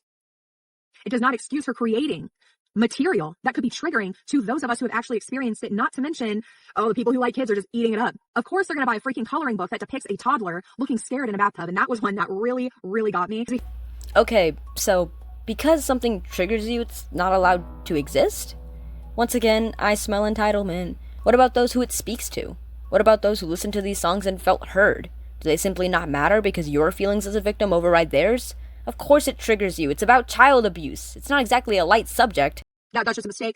Along with all of this other compiling evidence that's just piling on top of itself, it's not a mistake. All of this is very intentional because she enjoys this. This is her fantasy. She is getting gratified. She likes this. And I'm not gonna lie, she probably likes the reactions that she gets. Not enough, apparently, because Melanie's brand has shifted drastically since Portals, where now her whole aesthetic is surrealism and creepy cute themes. If Melanie was getting such gratification and pleasure from living her fantasy, then why would she move on from it after K-12? Hell, why would she make K through 12 at all? If she loves us so much and it's such a pleasure for her, then why didn't she make an album out of every school grade to keep this going forever, It's almost like it was just an aesthetic for her too, a phase she grew out of like a teenager grows out of their emo phase. Also, I seriously don't understand what everyone is yapping about when it comes to the wolf image. If the problem is that it's depicting a kidnapping as it's taking place, then why would you listen to the song to begin with? Because the music video and the one that follows details the entire situation from her being poisoned to waking up in his home to poisoning him back. The image isn't graphic or obscene in any way. It's rather childish looking, reminds me of something like Hansel and Gretel. If the problem is that the harm is being shown in a non-graphic, non-exploitative way that's taking the situation seriously, then how is anyone supposed to cover these topics in a story that's not heavy on the allegories? Here we see someone asked her, what are your inspirations when it comes to art? And I don't even want to show these pictures, but I will have all of my sources and everything linked down below. But it's a whimsy kind of Alice in Wonderland situation, except like sad, creepy, morbid, of a very clearly little girl. And she's sitting on the floor with her legs spread, and there's a choo-choo train going under her dress to you know where. Oh, but don't worry, she gave us another example where it's once again a young little girl in an Alice in Wonderland type dress sitting with her knees propped up and her legs spread and a rabbit jumping in between them. Y'all don't see anything wrong with that? Okay, here she's referring to when Melanie responded to a question on her Tumblr blog about her inspirations when it comes to her art, music, and overall aesthetic. These are the images presented that Danielle uses to show how sick and twisted Melanie is. This is just upsetting to see as an artist that someone isn't allowed to take inspiration from artwork of this variety to portray intense and upsetting topics. Not only that, the consumption or enjoyment of this artwork is subject to scrutiny. Are you kidding me? Do you realize what this artwork is intended for? The overall tone of the artworks presented here, the expression of the girl in the drawing, the muted colors, the dreary, nearly empty settings, as well as the implication of the imagery of the train and the rabbit both going between her legs, is meant to convey abuse. It's clearly not fetish material. Online fetishists will more than often show emotions like pleasure, embarrassment, confusion as the main expressions of the characters in the piece, the perpetrator or the receiver, and they're often exaggerated or focused on as the center of the image. If not this, then there's a clear emphasis on the character or object of their attraction of their parts, such as boobs, feet, thighs, exaggerated proportions, or otherwise sexual get-up like outfits, expressions, or situations. Farting, peeing, transformation, etc. Crybaby is only ever seen dressed like a child looking unhappy about her life because she's a victim. Same goes for the child in these two images. But what, you want to say their suffering is part of the kink and therefore it's still questionable content?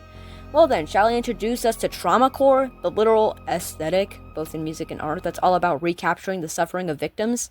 According to Fandom Wiki's subsection Aesthetic Wiki on traumacore is a type of imagery that explores themes of abuse and trauma, particularly child sexual abuse, CSA. It often juxtaposes these difficult themes with cute or nostalgic visuals, creating a sense of bittersweet tragedy. While the focus often lies on the trauma experienced in childhood, which can explain the use of childlike imagery, adult trauma is also a significant aspect. Many individuals who have experienced trauma find these images to be a way to process and cope with their past pain. These images very clearly depict abuse with children and children's characters, along with toys and overall younger aesthetics just like the ones before, but what, you want to argue that the suffering and clear pain of the victims portrayed is still fetishistic? You can argue about the morality or ethics of calling it an aesthetic, or traumacore, in the first place. Personally, I simply think it's used to put all these kinds of images into a category for easy searching, but you can argue that it's trying to glamorize the suffering because the word has clear connotations that imply that it's just a visual one could replicate themselves as they wish, which isn't entirely the case. In fact, many who enjoy this aesthetic have said themselves that they don't like calling it an aesthetic or traumacore. I only use it because this is the wider known label for this kind of artwork and how I found these images. If anyone has a better name for it though, let me know. Here's a first-hand account of a victim online about traumacore and their feelings around it. I think, especially when it comes to CPTSD or complex PTSD, people tend to be on either extreme end of the spectrum when it comes to talking about trauma. Like either never thinking about it or mentioning it, or talking about it to everyone possible and oversharing. When I was younger, I would just walk up to people and immediately start telling them what happened for no reason. I guess it's a way to process it. But people who make traumacore stuff, I believe, are sort of in that mind space where they're obsessively thinking about it. A lot of people who make it really have some artistic talent too, so eventually they'll phase out of it after a while. Like some of the people I used to see on Tumblr, I think as far as making traumacore, it's very good self-expression. Probably not a good thing for people to see, however, but by all means, people should keep making it. Maybe not posting it though. My take on it is similar, with the exception of not posting it, because as long as you're an adult and post warnings, I see no issue besides someone potentially getting triggered, but if the warning was there, then, you know. Art like this is allowed to exist, implying that it's the means for someone to get their rocks off and leaving no other room for interpretation. 1, completely strips the original piece of its meaning and relatability, and 2, could actually be triggering to the potential victim who created it or related to it. Of course, Melanie herself claims to not be a victim of this kind of abuse, so we can't say she could be triggered by this, seeing as she has not been through it. However, a lot of her audience has, and a lot of people also creating content like hers have. For a creator who seems so hellbent on spreading awareness and making her brand all about the symptoms and aftermaths of childhood trauma, I'm hearing a lot of victim blaming in this video, albeit unintentional. I understand where she's coming from, but the road to hell is paved with good intentions, my friends. You shouldn't have to squash the validity of someone else's experience in order to prove your own beliefs about someone you think is an abuser. If you still think I'm wrong though, prove it. Show me the fetish content you see in Melanie's videos. Hell, show me the parallels you see in her music videos with actual fetish content, because I'm not seeing any on my end. The way that she victimizes herself through some of her songs and some of the music, and even in her mannerisms like in Crybaby where she's so sad, I think that she kind of emotionally is manipulating her audience and kind of always viewing her as this very vulnerable, very shy, very quiet, very fragile person who nobody can cross and criticize because she only means well. I think that it's a front. I think that it's a front, especially paired with the fact that she has had multiple people come out against her with allegations of her being hard to work with, not very nice, a little bit rude, which we'll get into all of that later too. But it's not so hard to believe that maybe your favorite singer is actually just a bad person who glamorizes and glorifies and sexualizes something that affects 1 in 4 girls and 1 in 9 boys. I won't lie, I kind of agree with this point to an extent. I think that Melanie leans heavily on this image of herself she's painted through the portrayal of Crybaby and her chosen aesthetic to avert blame and make it harder for her fans to speak out against her because, oh well, she's so well-mannered and shy. It shows most obviously to me in her response to the allegations of SA from Timothy, where her word choice is deliberately handpicked to sound as devastated and innocent as possible. Of course, I could be reading this entirely wrong, and Melanie could be saying exactly what she feels about what happened that night. We don't know because, well, we weren't there that night and can't personally decide what actually happened. But I do think that she may rely a bit on this perception of herself that she created online to convince her audience that she means no harm. All that means for us is that we, the audience, have to understand that people aren't always who they seem to be online, and no matter how much you think you know a creator based on what they make, how they talk, and what they talk about, you don't know them personally, and you can't determine whether they're trustworthy or not simply based on how they present themselves in front of an audience. This goes for Timothy too, and Maddie. This goes for Danielle, and this even goes for me. You can make opinions about me based on this video and the way I go about describing my interpretations on topics such as the relationship between art and abuse, but that's not factually who I am, because humans are such widely diverse creatures that it's hard to 100% accurately describe who they are based on single specific instances of their character. The only people who would be able to determine that are people close to me like my siblings, best friend, and my boyfriend. And this goes for everyone. You can use this to say that Timothy and Maddie, as well as testimony from a few others, can make these claims about Melanie, but once again, how can we determine the validity of this given we don't personally know these people? Am I saying that we should never believe anyone online ever? No. If a person can provide substantial evidence to prove themselves innocent or truly say who they are, or truly who they say they are, then I think you're allowed to choose then whether or not you believe them based on what's given. Hell, you can believe someone online even if they have nothing to give. Nobody's stopping you. But you can't then go on and say you are right without any means of proving that you are right besides your interpretation of a person's artwork. I do not like Melanie as a person. I'm going to make that very blatant and clear in this video. But her music and the videos have artistic merit and simply do not portray what Danielle and all these other videos on this topic claim that they are. According to this logic, someone could take everyone who's ever had beef with me, recite their side of the beef online, and then go find my Sonadao comic about a fan child OC on Instagram I created to say that I drew CP because they interpreted the expression of the baby made while in distress and their atomical inaccuracy of the pose as sexual.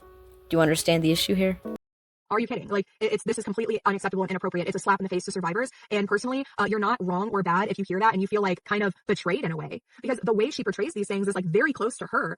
And it's not because she's experienced it and not because she's felt the hardship of it. It's because she has fantasized about it. So much so that she has now created her own story. She has literally created a child and put that child through abuse.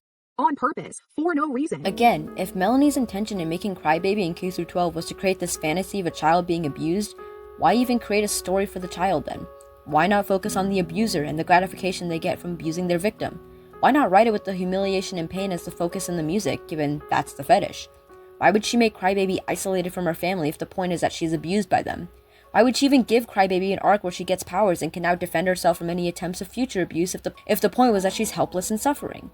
Why would Crybaby constantly be getting away from abusers in the story if the intention was for her to only be abused? People who get arousal from the non-consensual pain or humiliation either gained or caused in another person don't typically want that person to have a way out. I mean, unless it was part of a cat and mouse thing where they could ensure that they'd be caught again, but you get what I'm trying to say. What would be the purpose of giving Crybaby powers and an arc in the story where she learns to defend herself by killing or kidnap her and being able to identify and fight back against pedophiles and oppressors in K-12 like the principal or drama club? And I know I said above, but again, if this is Melanie's fetish, why would she make such a huge aesthetic shift in her next album, Portals, to the point where she claims that Crybaby, and symbolically her past, is dead? And I know that there's the argument that she hasn't changed because a child is in the music video Leeches, shown growing up and bonding with a literal leech alien thing, but this is the only example I see of a child's story being in the album, and I didn't see any resemblance to the aesthetic of Crybaby here, nor is it even really a story about child abuse. To me, it reads more like a story of toxic friendships in childhood. You can argue that Melanie's obsessed with depicting these themes from the lens of a child and how weird that is, but personally, I really couldn't care what an artist chooses to do in order to execute an idea. If someone wants to constantly write nuanced tales of life from the lens of a dog, then they can do that. If we look at this from the lens of fetish content, it doesn't even make sense for it to have a narrative arc or to continue in the way it has. Unless you want to argue Melanie has since developed a fetish for surrealism, and if that's the case, then I don't fucking care. It's her work, and if she wants to fuck aliens in her free time, I couldn't give a rat's ass. Unless she wants to fuck a rat's ass, in which case we should alert the authorities. But before we move on to the next point in Danielle's video, I want to go to the supposed CP Melanie has drawn or made. One of the accusations is made by Danielle in her video, which I'll cite when necessary, but the main accusation and what spurred Danielle to make this very video is the soap illustration, which I'll explain on why I don't view it as fetish content from my lens. Exhibit A, the strawberry shortcake scene. Danielle says in her video, Strawberry shortcake, where she's once again portraying Crybaby, topless as a cake with the boys eating it. Okay, I'm gonna leave that where it's at, but I want to highlight this. People are now using that image with her topless as a cake portraying Crybaby, the first traitor with her tatas out. Now people are taking that and doing fan art, and I have seen some that are literally depicting the exact thing, like the body and the cake, but of a shirtless toddler, like naked children. People are drawing child sexual abuse material. People are hand drawing child sexual abuse material because Melanie Martinez basically told them it's okay. If children are drawing fan art of this depiction of Crybaby and they're portraying her as a toddler, then yes, that is unintentional CP. But Melanie did not make CP with that image. Her younger fans took the creative liberty in trying to make it accurate to the character, not understanding the implications of doing so. It's an awful situation, but it's not Melanie's fault, nor is it the fault of her audience. Simply put, the art should be deleted if it was posted, and the mistake should be corrected. I assume everyone who's made this mistake is a minor without the thinking skills to realize what they were doing while they were doing it. If it got really bad, Melanie could issue a statement telling her fans not to do this for their own safety, but otherwise this is a case-by-case basis. If the fan art depicted Melanie as she was on the cake, then there would be nothing wrong with that because Melanie is an adult with an adult body, and the nudity in of itself does not constitute pornography. Look to the statue of David if you don't believe me. Even if you want to argue that she's portraying a child character, those mannerisms that she would be applying while playing as Crybaby wouldn't translate over to a drawing of Melanie. It just looked like a dark nursery rhyme vibe drawing of an adult woman, therefore not CP. Guys, listen closely. As a general rule of thumb, don't call anything you can find on the first results of a Google search CP. If it really was graphic content involving a minor, you wouldn't be able to find it so easily online. There are censors and rules for just about every platform online. Just saying. By this logic, the diaper commercials from Pampers that keep popping up on my Pinterest feed would be considered CP for featuring half-naked children bouncing around in their diapers. Which isn't, but you could still think it's weird. I'm not arguing that. I'm just saying it's not CP. Also, does anyone know how to get rid of those? Like, can I report that or something? I'm so sick of seeing it when I'm trying to look for art references. Exhibit B, the soap illustration. I'm telling you right now, the way the knees are poking out, the way the toes are poking out, the face, the soap in the mouth, the hands, everything, that is deliberately drawn to look as suggestive as possible. And you can say that I'm the weirdo for pointing that out. I'm not weird. I unfortunately know how these people think because I lived with them. And I'm telling you, as an artist, not only that, an online artist who's been in circles from DeviantArt to Tumblr to Fur Affinity to Twitter to the actual R34 website. I was going through a weird phase when I turned 18. That you are wrong. Like, just blatantly wrong. The intention with the drawing was clear, aiming to paint the saddened expression of a child being abused with an outdated method as well as showing her vulnerability and saying how she feels, which is what the song is about. Of course, because it's art, you can read the expression and pose differently and have your own interpretation of what you think it is because of the bathtub and the limbs poking out and the slight lift in one of her eyes. Weirdos can take this image and use/alter it to their pleasing, however, you do not get to say that your interpretation of the artwork is the right one because you are not the artist. You also don't get to use your unfavorable interpretation of someone's artwork as ammunition for why they're a bad person, especially when Melanie herself has come out and said that this is not what her work is about, and if you're reading it like that, you have the wrong idea. It doesn't matter that you think it's age play or that you think the drawing is suggestive because you are not the artist. Shit, you're not even an artist, Danielle. You don't get to make an interpretation of someone else's work and say that it was the real intentions behind that so that you feel justified in accusing them of being a bad person. That's like backward scientific method.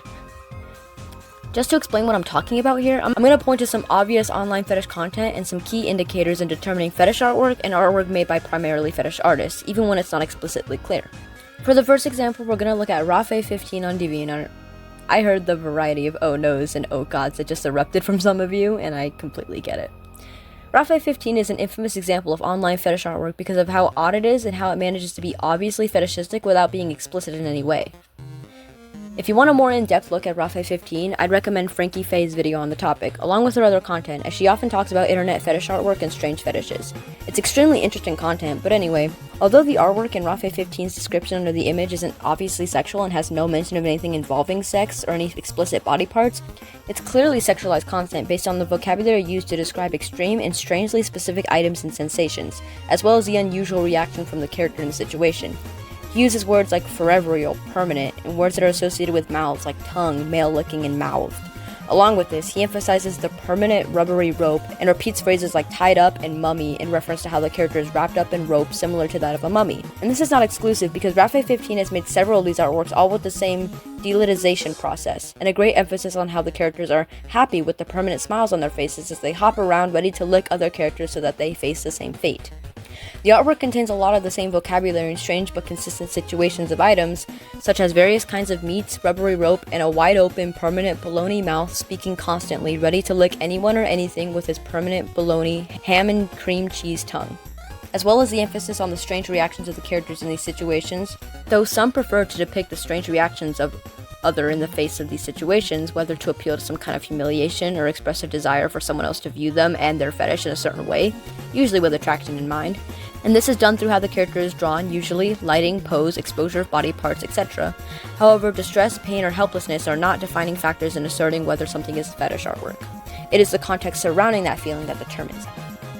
Another more related example would be the limbless anime girl, originating from a Japanese image sharing site called Danboru, where artist S. Zenith Lee has chosen to depict an anime girl lying in a hospital bed with all of her limbs removed.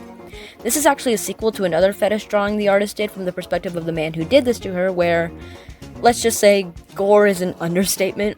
The reason for this being made was because after creating the original piece, the artist was inspired to create a scenario where the girl escaped and was put in the hospital by seeing another little girl in the hospital with similar injuries. In his caption of the artwork, he states, "A while ago, there was a local girl who was hit by a truck and ended up losing both her legs and one arm.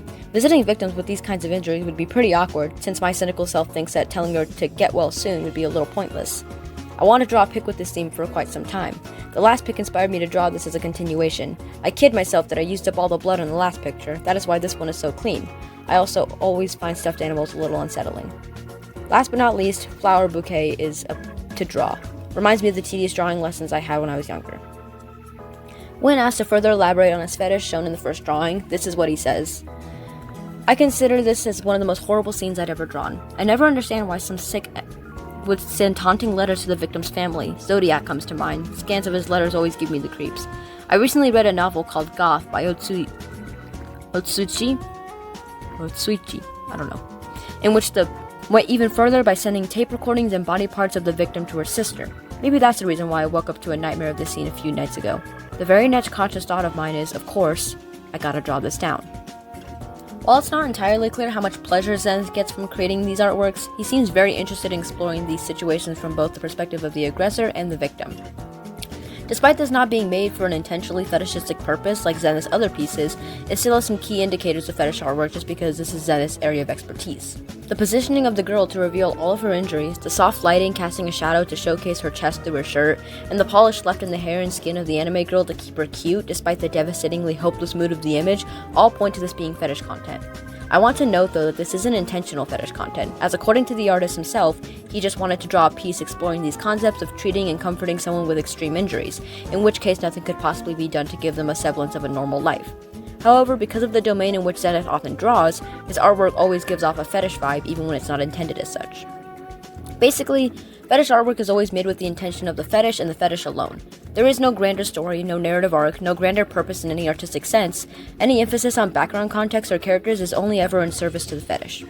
Out of all of Melanie's content related to the Crybaby character, the only argument I can see for fetish content is the bathtub image related to the song Soap from the Crybaby storybook and coloring book. The pose and situation shown could be argued to be fetish content under some of my criteria, given the pose isn't entirely atomically realistic, nor necessary, as I feel the point could have been gotten across without Crybaby's feet or knees being visible. Not to imply that the feet or knees make it sexual or explicit, but in the industry of illustration, especially in children's books, it's not allowed to show anything below the shoulders when it comes to children bathing or changing. It's also not allowed for them to have weird expressions in these actions, which all of these rules exist because the more that's exposed and the weirder the expression, the easier it is to edit obscene content of the you-know-what variety. Many professionals in the industry have said that the expression worn here by Crybaby is too close to the ahegao expression, and the overexposure of parts typically allowed doesn't help in this perspective. However, it doesn't qualify just for the mere fact it's meant to clearly portray an idea or feeling. The soap in the mouth indicates being silenced, as this is a widely recognized form of punishment, as well as the implications of cleaning your mouth out being that you said something obscene or explicit, such as a curse word. There's no over-exaggerations or emphasis on Crybaby's body or situation, beyond maybe her expression, but that could be due to the art style and how children are drawn with comedically big eyes in most cases. Not only that, the whole point of the artwork's existence is to be paired with a song literally telling the story behind the image and the feelings associated with it. Once again, fetish artwork rarely has a story behind it, explaining how the character got into this wacky situation. Think porn with plot AO3 tag and you'll get the gist. There's a clear before and after of this scenario for Crybaby, as well as surrounding images of context. If you want to argue that it qualifies as obscene in any legal sense, you'd have to determine a few things about the work under the three-pronged Miller test. According to the Criminal Division of the U.S. Department of Justice, the U.S. Supreme Court establishes the test that judges and juries use to determine whether matter is obscene in three major cases: Miller v. California, 413 U.S. 524-25, 1973, V. Smith v. United States, 41, blah blah blah blah, and Pope v. Illinois. The three-pronged Miller test is as follows. 1. Whether the average person applying contemporary adult community standards finds that the matter taken as a whole appeals to prurient interest, i.e. erotic, lascivious, abnormal, unhealthy, degrading, shameful, or morbid interest in nudity, sex, or excretion. Ew. 2. Whether the average person applying contemporary adult community standards finds that the matter depicts or describes sexual conduct in a patently offensive way, i.e. ultimate sexual acts, normal or perverted, actual or simulated masturbation, excretory functions, or lewd exhibition of genitals, or sadomasochistic sexual abuse. And 3. Whether a reasonable person finds that the matter taken as a whole lacks serious literary, artistic, political, or scientific value. Any material that satisfies this three-pronged test may be found obscene. If it were up to a court or a jury to determine whether or not this content is obscene, it would ultimately come down to what this image is trying to portray and how well it's succeeding in that portrayal. This could go several ways, but until now, public opinion of this artwork seems to lean in favor of it being an image depicting child abuse over an image depicting CP. Furthermore, if we go back to my established criteria in determining fetish artwork online, nothing beyond the pose and expression lend itself to that possibility, and that's simply because the artwork was made to tell a story with background context rather than to depict a situation of a fetishistic nature, and because there's no indication of something suggestive with Crybaby's pose beyond maybe the artist wanting to draw toes. I don't know. Also, the allegation here is that Melanie Martinez drew CP. I want to highlight how this completely ignores that Melanie didn't even illustrate the Crybaby album storybook. The artist online, Chloe Tersini? I hate names! Chloe Tersini did. I can't find any evidence to support or denounce the idea that Melanie had any influence in the storybook/coloring book's illustrations beyond the general ideas and concepts that are already present in the music, so we can't say if it was Melanie or Chloe's intentions behind the artwork. Overall, this allegation of Melanie creating CP is just inherently flawed in every sense of the word, right from the beginning. This is an added section I made while editing, so if my voice sounds different, that's why. I have to do my T-shot in like 2 days. Well, my third. I don't know if you guys care, but I'm like, almost 2 months on T. Yay. My voice is not changing that much. I'm fucking delusional. Anyways. It's my Seth Rogen impression. I want to add that there's a separate section on the punishment and criteria towards child pornography that notes that the legal definition of sexually explicit conduct does not require that an image depicts a child engaging in a sexual activity. A picture of a naked child may constitute illegal pornography if it's sufficiently sexually suggestive. First of all, the picture depicting Crybaby in the bathtub does not have any explicit nudity beyond what would be visible if she were clothed. nor does it show anything sufficiently sexually suggestive. Unless you want to imply that sticking a bar of soap in somebody's mouth is sexually suggestive, once again, the only things that lend themselves to that portrayal are the expression and pose, which are entirely up to interpretation. I also want to add that when it comes to art and music, a lot of the meaning taken from the audience is all herd mentality, to put it lightly. If one person comes forward with their unfavorable idea of what a piece of art is supposed to be, then it's incredibly likely that others who either haven't seen it before or don't have a fully formed opinion on it yet will follow your logic rather than come to their own conclusion. You know how this works. 80% of the population right now would rather take someone else's opinion online than create their own.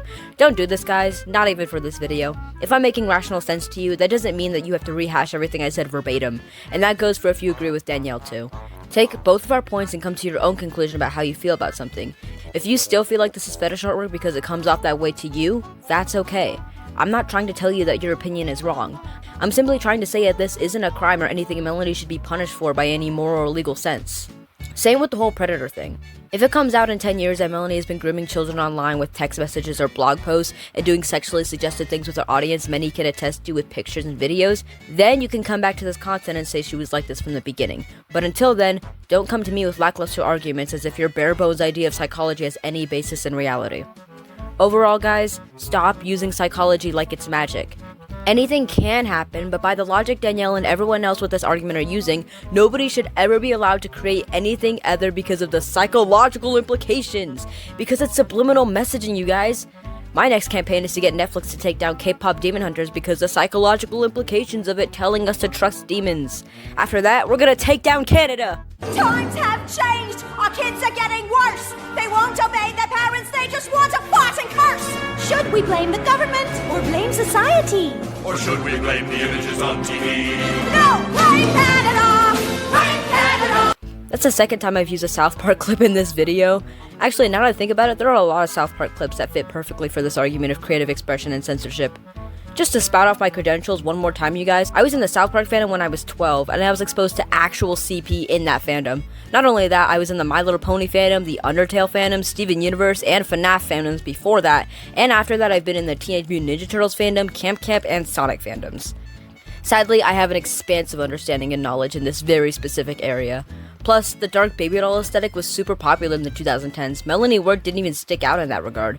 Though she did lean more towards the baby part of the aesthetic rather than the doll part, looking back now in retrospect. But once again, that doesn't imply much beyond that's what she wanted to do. To be honest, it kind of reminds me of Amnesia stories. You want a fully sentient character that has no prior knowledge of the world nor any means of protecting themselves? That's basically a blank canvas right there.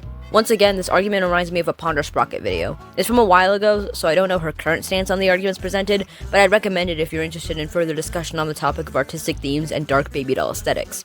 That situation was a little more frustrating because it was actual artists arguing that the artwork of someone they don't like is criminal because they were also reading the themes entirely literally, but it's entertaining at least. Anyways, back to Danielle's video. Thankfully, we're nearing the end here, as her final points in the video have more to do with Timothy and the injustices she faced after coming out about her assault, along with her own closing thoughts about everything she expresses in the video. She was not met with support. She was not met with the same kind of community and love that I was met with when I came to the internet talking about my experiences with abuse at the hands of my stepdad. That's because your stepdad is not a figure like Melanie Martinez. At least, I don't think he is. Correct me if I'm wrong on that. But the situation is completely different from yours, Danielle, because not only did Timothy come forward about abuse from a popular public figure who has outwardly spoken about her detestation of these actions, but she also came forward with no proof. It's easier to come forward about a story like this when the internet doesn't already have a preconceived notion about the person you're coming forward about because we don't know them. We don't know your stepdad, we don't know what he would have been like beyond what you say he is, so if you say he's abusive, then we're gonna believe you. The reasons why it's different online is because public figures are just that, in the public. Millions of eyes and ears are on them at all times, and it's entirely possible that any given allegation of this nature is faked because of their popularity. It happens all the time. You can believe a victim without evidence when it's your best friend, or if you don't know the other person well enough to say otherwise, but we don't know Timothy or Melanie. People trusted Melanie more, however, because we simply know more about her than Timothy. People trust Timothy now because they relate to her struggle with being hurt about abuse. Neither of these things are based in any concrete reality about the situation. That is why she was met with such egregious backlash. It's absolutely abhorrent and unacceptable what people did to Timothy and what they continue to do and say about her to this day.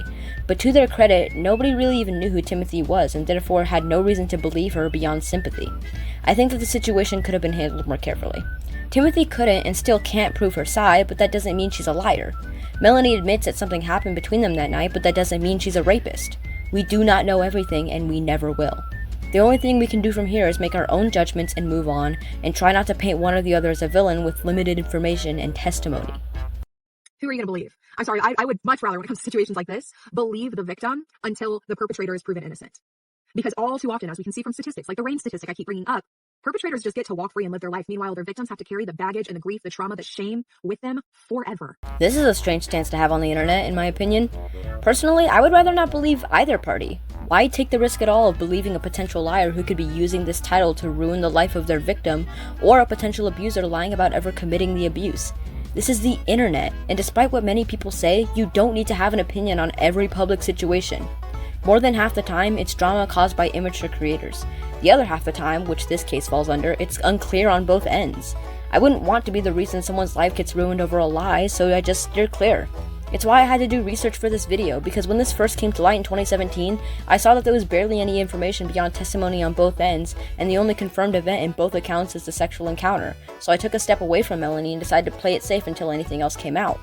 I still listen to her music a lot, but I didn't buy any of her merch, nor did I publicly support her, same with Timothy. I trusted that if any incriminating evidence came forth from either side, I'd get wind about it and I'd be able to make a solid conclusion. But nothing ever did, so I never have. We simply do not know, and it's incredibly bold of you to make a statement like this on the internet. What's stopping someone with bad intentions from reaching out to you about their story in hopes that you'll help them further ruin and isolate their victim? Actually, to me, Timothy getting it wrong proves to me more that she is a victim who is very traumatized. It was a genuine mistake that many trauma survivors who are retelling their story go through. Because dissociative amnesia is not uncommon for trauma survivors, and it's a very real thing. Okay, so for this point, I don't know how much context I added in editing, but basically she's saying that in the incident where Timothy was trying to prove that the assault happened by pulling out a photo. This isn't scripted, by the way, that's why I'm kind of like all over the place. Also, it's 1 a.m. In this part of the video, she's saying that when Timothy pulled out the image and got the date wrong, even though Timothy herself said that she got the date wrong because the image was documented in her phone under a different date because it saved several times and she can't explain why. Danielle says that Danielle says that her getting this date wrong to her further proves that she's a victim who is traumatized because of dissociative amnesia. I agree with this point. I think it's stupid that Melanie and others latched onto this mistake as if it proves anything. I also think it's stupid that Timothy and others latched onto Melanie's "she never said no to what we chose to do together" statement as admission of the incident. Both are flimsy bases for picking sides. Overall, though, I want to say that Timothy forgetting the date doesn't qualify under dissociative amnesia because it's not excessive or abnormal from the ordinary forgetting. And to prove this point, I'm going to cite, according to the DSM-5's diagnostic features under dissociative amnesia, the defining characteristic of dissociative amnesia is an inability to recall important autobiographical information that 1. Should be successfully stored in memory, and 2. Ordinarily would be readily remembered, criterion A. Timothy seems to have a very clear memory of what happened that night, as she can recall things that Melanie said to her to try and entice her, as well as specific events in the order in which they occurred. Her forgetting the date, she says, was because the date associated with the image from that night on her phone was different than the actual night it happened, which is a reasonable mistake and doesn't suggest dissociative amnesia in any way, as it could have just been her mind changing the memory to align better with present facts, which is something the brain often does and why eyewitness accounts are often considered unreliable in court settings. Also, Timothy doesn't seem to express any kind of distress at her inability to remember the night, given she remembers it quite clearly, which is another criterion of dissociative amnesia. This point doesn't serve to exactly prove anything in both her video and mine. I'm just passionate about the term dissociative amnesia being used correctly, probably because of my own localized and systemized amnesia that's caused me distress. But we're not here for an overland analysis of myself. We're not gonna talk about that. Let's continue. I found this year a band called Rammstein. I really liked them, especially because I'm learning German. I posted like a makeup transition video. I felt so cute. To Rammstein, Ryan Rose. And yeah, somebody commented on it. It was like, girl, like, do you know about the allegations? And then I went down the rabbit hole. And I had to grieve, man. I had to grieve. But guess what I didn't do is say, well, I don't believe those women who have made these allegations. I don't believe them because he was never charged. Well, I don't believe them because it didn't go to court or it didn't whatever or whatever. I choose to believe them because there's a greater chance that they're true than there is a chance that they're not when we look at the statistics. Yes, the one statistic you keep pointing to.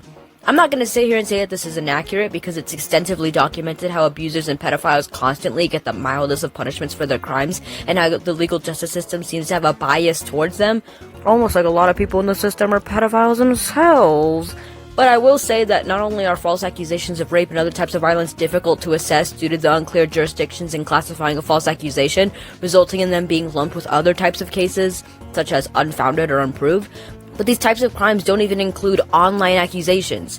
All of these statistics we have regarding accusations of abuse and assault are either from surveys or data found in recent years, which includes the RAINN statistics, though RAINN mostly focuses on sexual assault and the prevalence of these violences rather than any notion that could cast doubt on the people coming forward with accusations, such as false ones. However, to apply these frequencies to the online world, where everyone is everywhere all the time and more than likely lying about something, is absolutely asinine. It reminds me of how some guy a long time ago analyzed wolves in captivity and noted the alpha and omega dynamics, and everyone took that and ran with it, to the point we now perceive wild wolves under the same lenses. The zoo and the wild are two completely different ballparks. Same with the internet and the US justice system. That comparison is surprisingly accurate. Anyway, if we were to somehow develop a system of study that could accurately obtain a statistic of substantiated and true accusations online compared to the untrue ones, then you can parrot the same set of numbers at me with confidence and anger. But until then, different place and different time. Bullying is a very real thing, and it doesn't stop when you're out of school. She has a lot of good points here about the horrendous actions people took against Timothy when she first came forward because of their belief that she was wrong or lying. It's serious stuff, and I acknowledge and applaud her for bringing it to light. But she does this a lot in this video, where she sort of talks down to the audience, explaining how very obviously things are very obviously evil. Like, she goes on a rant here about bullying and how it's bad, and it's like, yeah, we know that. People online who are bullying know that. They just don't care because there are no repercussions beyond potential guilt and maybe some shaming. Like, I'm sorry guys, but this whole clip just gives me the 9/11 was bad. 9/11.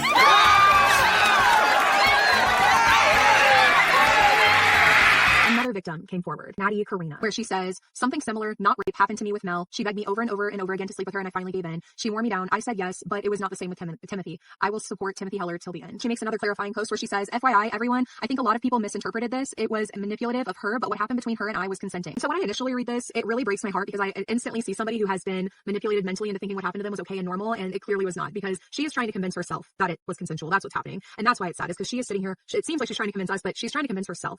Okay. I don't think you get to tell Maddie what this is, especially after she said it wasn't rape. Maddie explicitly stated that she thinks what she did with Melanie was consensual, though extremely manipulative and coercive. You do not get to tell Maddie what it is because you weren't there and it's not your experience. If you believe that she was raped personally, you can say that it's your opinion given in the account of what happened, but at the same time, 1, we're not given any evidence for this beyond first-hand testimony again, despite it going on for months, and 2, Maddie herself says on multiple occasions that this is not rape. Even if it is rape definitionally, that doesn't change that Maddie herself said it isn't, and it's super disrespectful of you to tell her that she's wrong about something that happened to her when you were not there and we only know few details about it. You are not a therapist nor an expert on this matter, nor do you know Maddie personally. That is a judgment either Maddie, someone close to her who knows more about the situation, or a professional helping Maddie should make, not you. I understand the intention of spreading awareness about the circumstances that would constitute rape, but don't use someone else's experience as a way of proving that when they themselves said that they don't believe that this is. Also, we don't really know anything about Lucy Loon, so your point on this is extremely flimsy, given you admit that there's little information about this, let alone proof. She knows exactly what she was doing with her art within her music videos, the movie, and her music, because she completely did a 180 for Portals, right? Now, yeah, it is just weird. Why couldn't she have just done that from the beginning? This forest fairy theme. Why did it have to be kids? It's because she enjoys it. And she's probably getting tired of people talking about it and people connecting the dots, and this is a desperate attempt to overshadow the damage and harm that she has done. That is a big leap to take. Why isn't it possible that she simply got tired of the aesthetic? Melanie says herself in the interview with Vogue that you referenced earlier that she goes through phases as an artist, and Crybaby was probably just a phase she was going through. She didn't do Portals from the beginning because that's not what she wanted to do. You can question why that's what she landed on just as much as anyone else can, but at the end of the day, why does it matter that she chose to depict children? Why does it matter that she chose the lens of a child as her vehicle for telling a story? Why is it so strange and sexual that she likes to write about the perspective of an abused child in order to further portray feelings like abandonment and helplessness? It's so easy to point to someone who likes to draw or write about kids and say they are a pedophile because they like to focus on children, but like, why is that always the immediate go-to? My idea of it is that Melanie simply liked it at the time. She liked the colors, the psychology, the potential in storytelling. Like I've said, it's not an uncommon theme to show abuse as a journey for children developing superpowers or access to otherworldly things. It's also not impossible that Melanie wanted to portray some of her personal experiences, breakups, bullying, etc., through the lens of a child because that's how she felt mentally in these intense moments, amplifying the feelings of shame, emotional vulnerability, and experiencing pain from the hands of someone you thought you could trust. But nah, that couldn't be it at all. It's just because anyone who's ever thought about a child who doesn't have one themselves is secretly a pedophile. Hey artists, are any of your OC's children or underage? Well, guess what? You just engaged in pedophilia. Not just because I know most of you have traumatized your poor babies for plot reasons, but also because the simple act of creating a child character for no reason other than because you wanted to is punishable by internet death. Cheers. Somewhat unrelated topic, but there's this creator online called Dawn Somewhere who's infamous for his My Little Pony cartoons about adult life and experience. A lot of his cartoons are based around his personal criticism and insight on the plot of My Little Pony episodes and how they could be solved more rationally, as well as showcasing different scenarios with the characters going through life and learning lessons, but through a more mature lens, if that makes any sense. I watched a lot of his stuff as a kid and understood some of it, but as I rewatched through the years, my understanding grew and grew, and the humor in the videos I loved as a kid became slightly background noise to the central point Dawn was making. An ironic example is the cartoon The Star in Yellow, which shows Twilight getting Will to read a child's diary through the pressure from the child's ghost. At the end of the video, which I highly recommend by the way, it's hilarious, Celestia gives Twilight insight about the book and why it was so dangerous, the child's story being so vague yet immersive because of the way adults perceive these stories through subtext. In a way, this exact moral is what happened to me upon rewatching this stuff from my childhood, including this video. My childhood perspective changing with age and knowledge. In this way, both with my experience and the story itself, I can see exactly why it'd be so interesting to showcase a story through the lens of a child. They don't think like adults. They can't act with prior knowledge or experience because they have none. Most kids can't defend themselves, they can't control their impulsive urges, and they make decisions based on societal pressures or purely emotion. You could argue that these traits could be implanted in adult characters, and they have, but also with children, they tend to be surrounded by other children doing the same things, making uninformed and irrational choices while also trying to understand the world and the adults around them.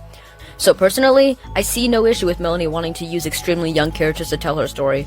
For me though, if I wanted to criticize Melanie's work on Crybaby using this notion, I'd ask her why she chose for Crybaby to be as young as she was despite it having no impact on the story beyond aesthetic.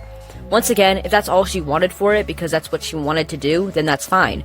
However, if it were me, I'd make it a bigger factor in her tale, perhaps showcasing how she uses her age to manipulate others through her cuteness, kinda like Stewie Griffin.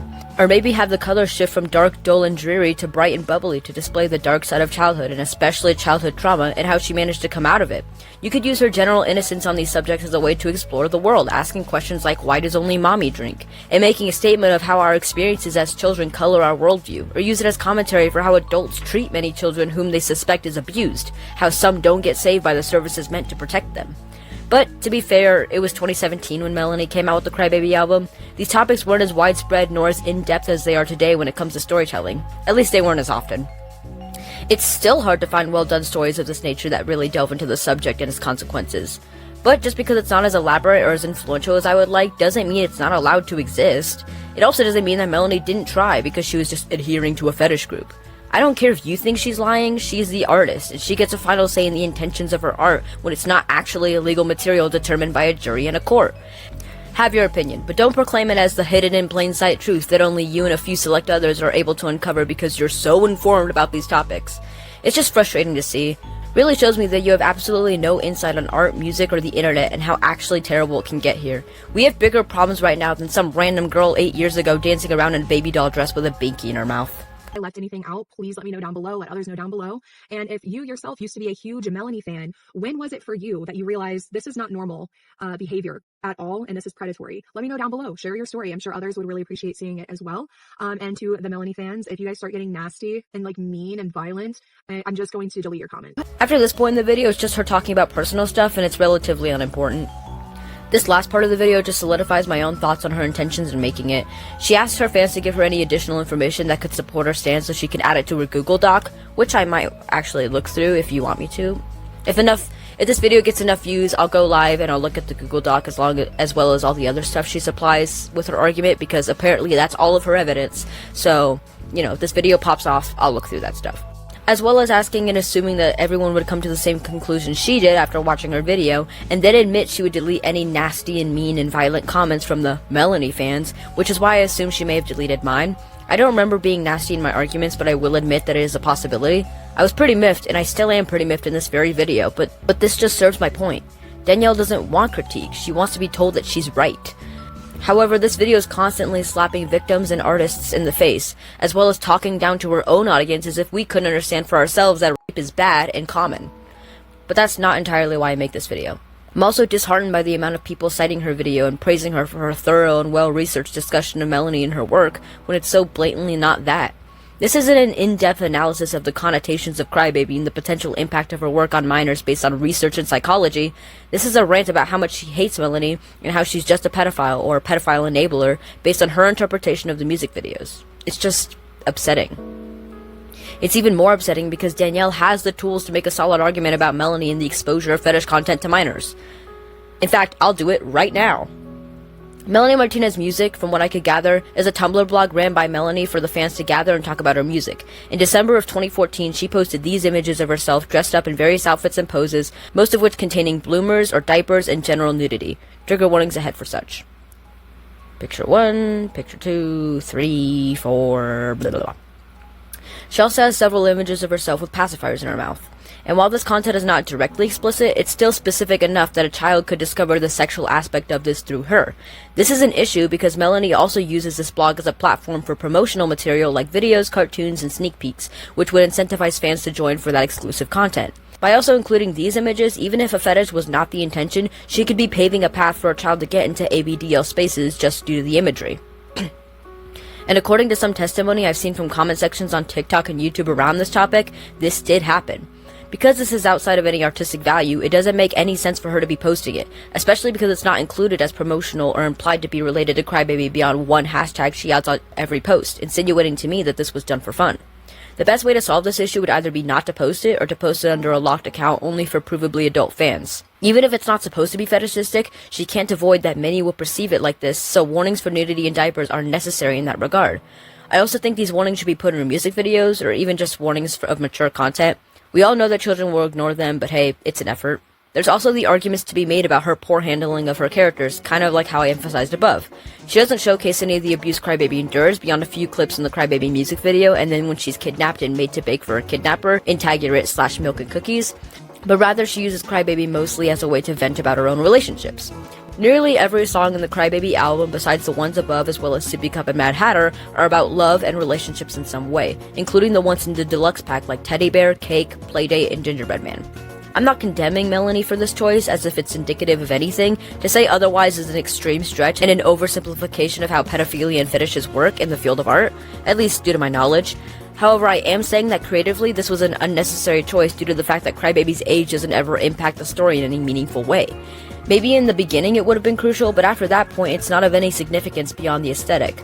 Personally, if I were tasked with recreating Crybaby, I would have leaned more towards the doll half of the baby doll aesthetic rather than the baby half. This way you can maintain the childlike visuals and themes of innocence and helplessness, while also not having to take into account Crybaby's environment, such as her family or friends her age.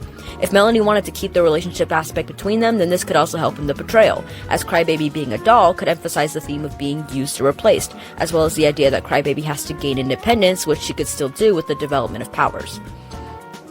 This would make K-12 hard to pull off, however, given Crybaby would never have to go to school if she were a doll, but a lot of the themes in K-12 are separate from the ones in Crybaby, such as bullying, popularity, eating disorders, standing up to authority, conformity, and social issues in general, so Melanie could either make a whole new character for this, or simply continue the story as if Crybaby were a real child, maybe incorporating ideas and elements from things like Toy Story.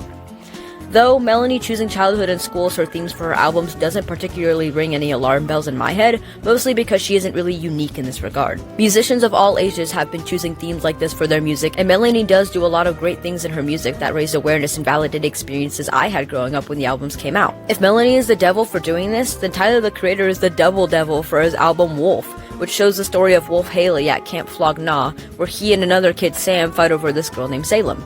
The album explores themes of bullying, anger, trauma, violence, obsession, and it's all done through the lens of these two characters. One of my favorite songs on the album, Pigs, explores the character of Sam and his past prior to being sent to Camp Flog Gnaw. Sam constantly being bullied drove him to shoot up his school, killing all of his bullies in the process. It was inspired by the two perpetrators of the 1999 Columbine High School massacre and put the listener in the mindset of a school shooter to see what may have drove them to commit their murders. It's an incredibly delicate subject, but that doesn't mean Tyler isn't allowed to write a song about it. There's a lot of controversy around this song, as it seems it's making the perpetrator seem empathetic when the point of it was to bring awareness to the path and mindset of those who commit these crimes, and how many of them could have been avoided if we had just given help to these individuals in time. I don't think Melanie's music is this deep in all honesty, but I do think it still has a right to exist for the merit of it being art. Overall, I don't think Danielle's video was well formed. She says a few times in her video that it's her opinion, but she states all the things she doesn't like as if it's factually obscene. She uses her victimhood as a crutch for her arguments, provides little to no evidence for any of her points, misrepresents communities and disorders, silences her critics, and tries to paint a person she doesn't like based on bias as a terrible person, while showcasing very little substantial evidence to prove her flawed perspective. But I do think Danielle's video has a right to exist here. Isn't that what I've been trying to argue this whole time? Her perspective, interpretation, and opinion have substance on the merit of them being hers, just like mine does. She's allowed to have an opinion of Melanie's work, even one as extreme as this. But that also applies to Melanie and Timothy and Maddie and all others in this situation, including you. Listen, as much as I poke and I prod and I get pissed in this video, I don't hate Danielle or her content or even the video I've been dissecting for however long now. Behind all of the misconceptions, I see a person trying her best to use her voice for good. In my research of her content, I saw a lot of posts where she expresses frustration and sadness over what happened to her, hate she receives online for her content, and how trauma continues to affect her. I see someone doing her best to speak for others who can't, and continuing her life for the betterment of herself, her husband, and her child. I can relate to that intense, burning passion to speak up about these things, to externalize the thoughts and feelings that you couldn't for so long. I think that her videos are typically entertaining and funny, and delve into topics quite well, albeit not deep enough for my taste usually. However, she herself admits that she never understood creative passion and freedom due to her trauma, and is slowly learning how to cope with the boredom of having never picked up one of these skills. It's sad to see now that a lot of people's hobbies consist of binging TV shows, playing video games, online shopping, anything that has to do with mindless consumption. Collectively, we lack energy to create, so we consume, and I understand the plight. However, Danielle makes content. She makes videos about these topics. Art and music are some of the most widely recognized and utilized ways to share these types of stories, good and bad. And this may just be my opinion, but I think we need to have bad representation every now and again. Artists need to learn where they went wrong and learn from their mistakes, especially from those who know more about these topics.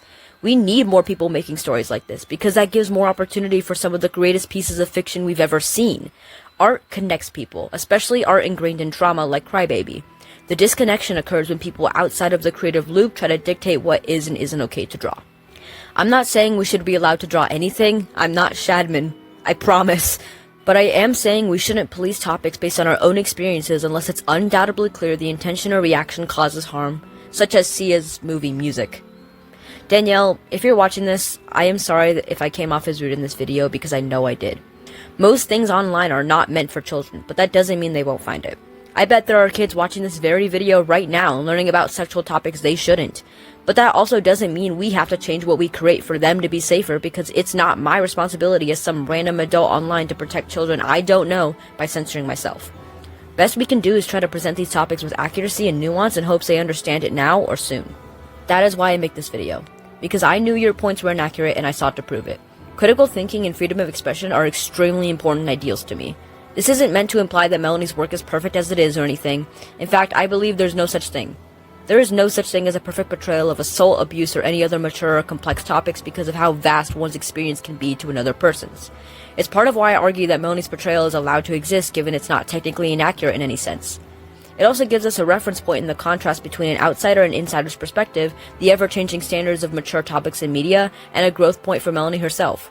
Even if some of the things showcased in Crybaby and K-12 aren't exactly things Melanie can relate to or speak of from personal experience, the music videos and music themselves serve as a time capsule, a glance into the person she was back then and the skills she possessed before opposed to the one she has now.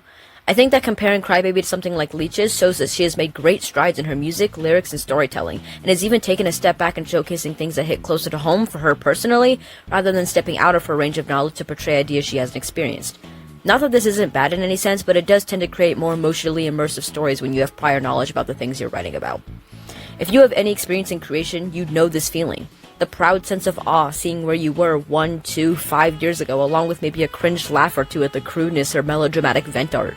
Sure, none of the things I drew were accurate in any technical sense, and I mean any, but they still have a lot of merit for the idea that I was trying to and learning how to portray something. I was gaining my voice, my style, my technique. I was processing changes and experiences that come with growing up, enduring trauma, and realizing things about myself that nobody around me could understand. Hell, I drew a lot of trans OCs in middle school, and they're the most surface level, bare bones ideas of trans people ever. It's like if it was made by a cis person. Looking back now, however, I can make these claims. Of course it was underdeveloped and dry. I didn't have the experience of a trans man I have now because I had just found out. The way that I would depict a story of abuse, mental health, or trauma now is not the same way I do it when I was younger or even a few years ago, despite having first-hand knowledge of these ideas. This comes with time, knowledge, skill, societal expectation, and adapting to current standards. Crybaby was made in 2017 by 22-year-old Melanie Martinez as her debut album after making a few successful singles. I think we can cut her some slack. If she were to make this story today, I bet it'd be entirely different. Not just because I believe she's definitely changed as an artist, but because the world has changed. I also believe the world has changed enough that it's entirely possible for Timothy to get back into the music industry if she wants. There's still a lot of people online willing to continue the harassment she faced all those years ago, but given the public perception of her has changed so drastically to the point we're now overanalyzing and misrepresenting Melanie's old work in an attempt to get her voice heard, I think there's definitely a chance for her to rewrite the story. Playing it safe and not choosing sides doesn't mean I can't offer support for her in choosing to overcome this. She doesn't deserve to have her life ruined as much as Melanie doesn't deserve to have it almost completely unaffected. There's some balance to be made here, I think, but we have a long way to go in achieving it because the internet's idea of justice and balance is by completely tipping the scales. Last point before I wrap it up here. I've been on the internet nearly my whole life as a 2006 baby. Talking to strangers online, consuming and creating content online consistently since 2010, I've seen this exact same argument come time and time and time again. It never fails to surprise me the lengths people will go through to say that their opinion of something is bad and they can prove it and it's all to protect children.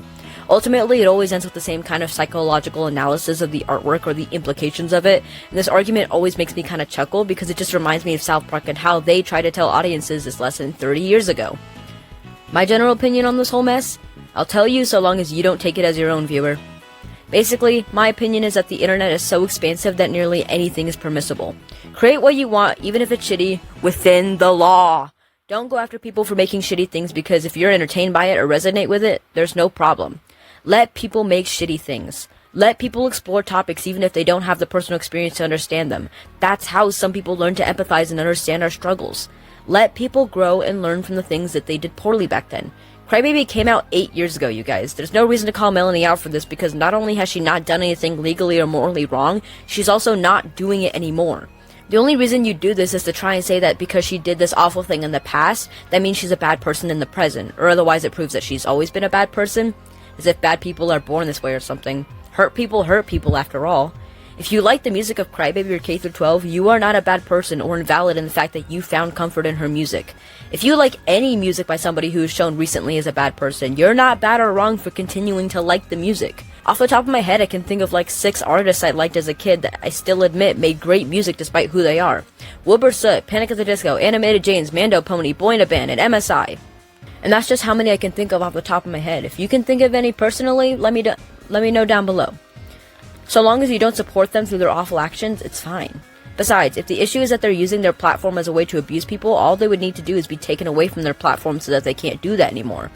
Unless or until someone can show me that Melanie has been using her music career as a means of getting into contact with children she can exploit, I can't stand by the idea that her music is a trap and therefore should be taken down along with her career. Even then, I still think her music is allowed to exist due to the fact that it's gained meaning and importance in the lives of people who it's comforted. It's also nice to go back and listen to the music, realizing how much I've personally changed, now that I don't need it in order to feel valid in my feelings and experiences with abuse. I hope many of you feel the same, but just because I don't need it anymore doesn't give me or anyone the right to strip others of that same growth. Thanks for watching this video.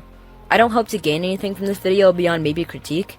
I know that a lot of her audience may come to watch this video, and I want to know whether you still agree with Danielle, and if so, on what points and why. If I got anything wrong factually, such as the age regression or age play, let me know because I am not in those spaces and I can only vouch for what I've seen in fanfics and forum posts. Let me know anything you thought about my points, whether positive or negative. If you made it to this point in the video, thank you for watching all the way until the end. It would really shock me if even a handful of people cared enough to listen to my voice for this long. At least, my pretty voice. Unless you're using this video as background noise to draw to. I see you. What are you drawing? You're doing a good job. If you like this content, don't get your hopes up. This is the first and only time I've had the desire and drive to create a YouTube video, so I wouldn't expect any more content from me. Although, now that I'm writing this out, I do have an idea for a video about a specific cartoon dog. Not that one, the other one. I don't know. If not that, then you could expect content about mostly art stuff and psychology, because those are kind of my domains. If you like any of the art or sees in this video, the OC creators will be linked in the description along with my own Instagram, where you can support me by following me or even maybe commissioning, please. If this video blows up, however, you can support me by simply subscribing. But, yeah, that's about it. Oh god, the script is 60 pages long, and I'm pretty sure the video is gonna be over 2 hours.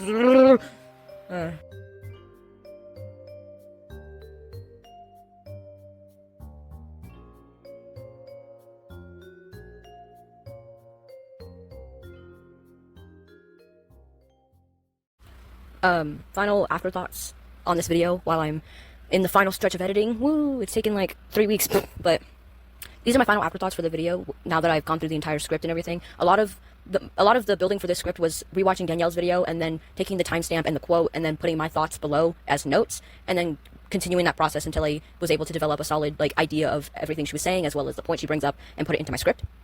But now that I've like reread everything and re-recorded everything and done all the like things I need to do in order to put it in the video, first of all, my mic is ass, you guys. I'm so sorry. Sometimes I just slur my words so horribly that it's hard to understand what I'm even saying. I apologize if you cannot understand a single thing I'm trying to say. I don't know if it's just my autism or my American accent or whatever, but I just slur words so often. And also my voice is extremely monotone in a lot of cases. I don't know if it's because I'm trying to come off as impassive with my points or once again because of the autism, but either way, apologies if you just can't understand me. And secondly, I want to bring up that a big point against Melanie that I keep seeing specifically is children. Just in general, but the argument I keep seeing against Melanie is that her work should be held against her because children have found it and children have been introduced to DDLG or ABDL spaces because of her work or because children are being introduced to mature topics through her work. And I bring it up a few times in this video that she shouldn't be held to some sort of like this shouldn't be held against her because, one, Melanie is not the only artist online talking about, writing about, or singing about sexual topics. Two, her music, or at least most of it, have warning labels for explicit content. And three, the point I want to make now, Melanie can't control if children are listening to her music just as much as anybody else can control. I can't control if children are watching this video. Danielle can't control if children are watching her video. No musician can control if children are listening to their music, especially since a lot of musicians put their music on the radio. And, you know, you can't control it.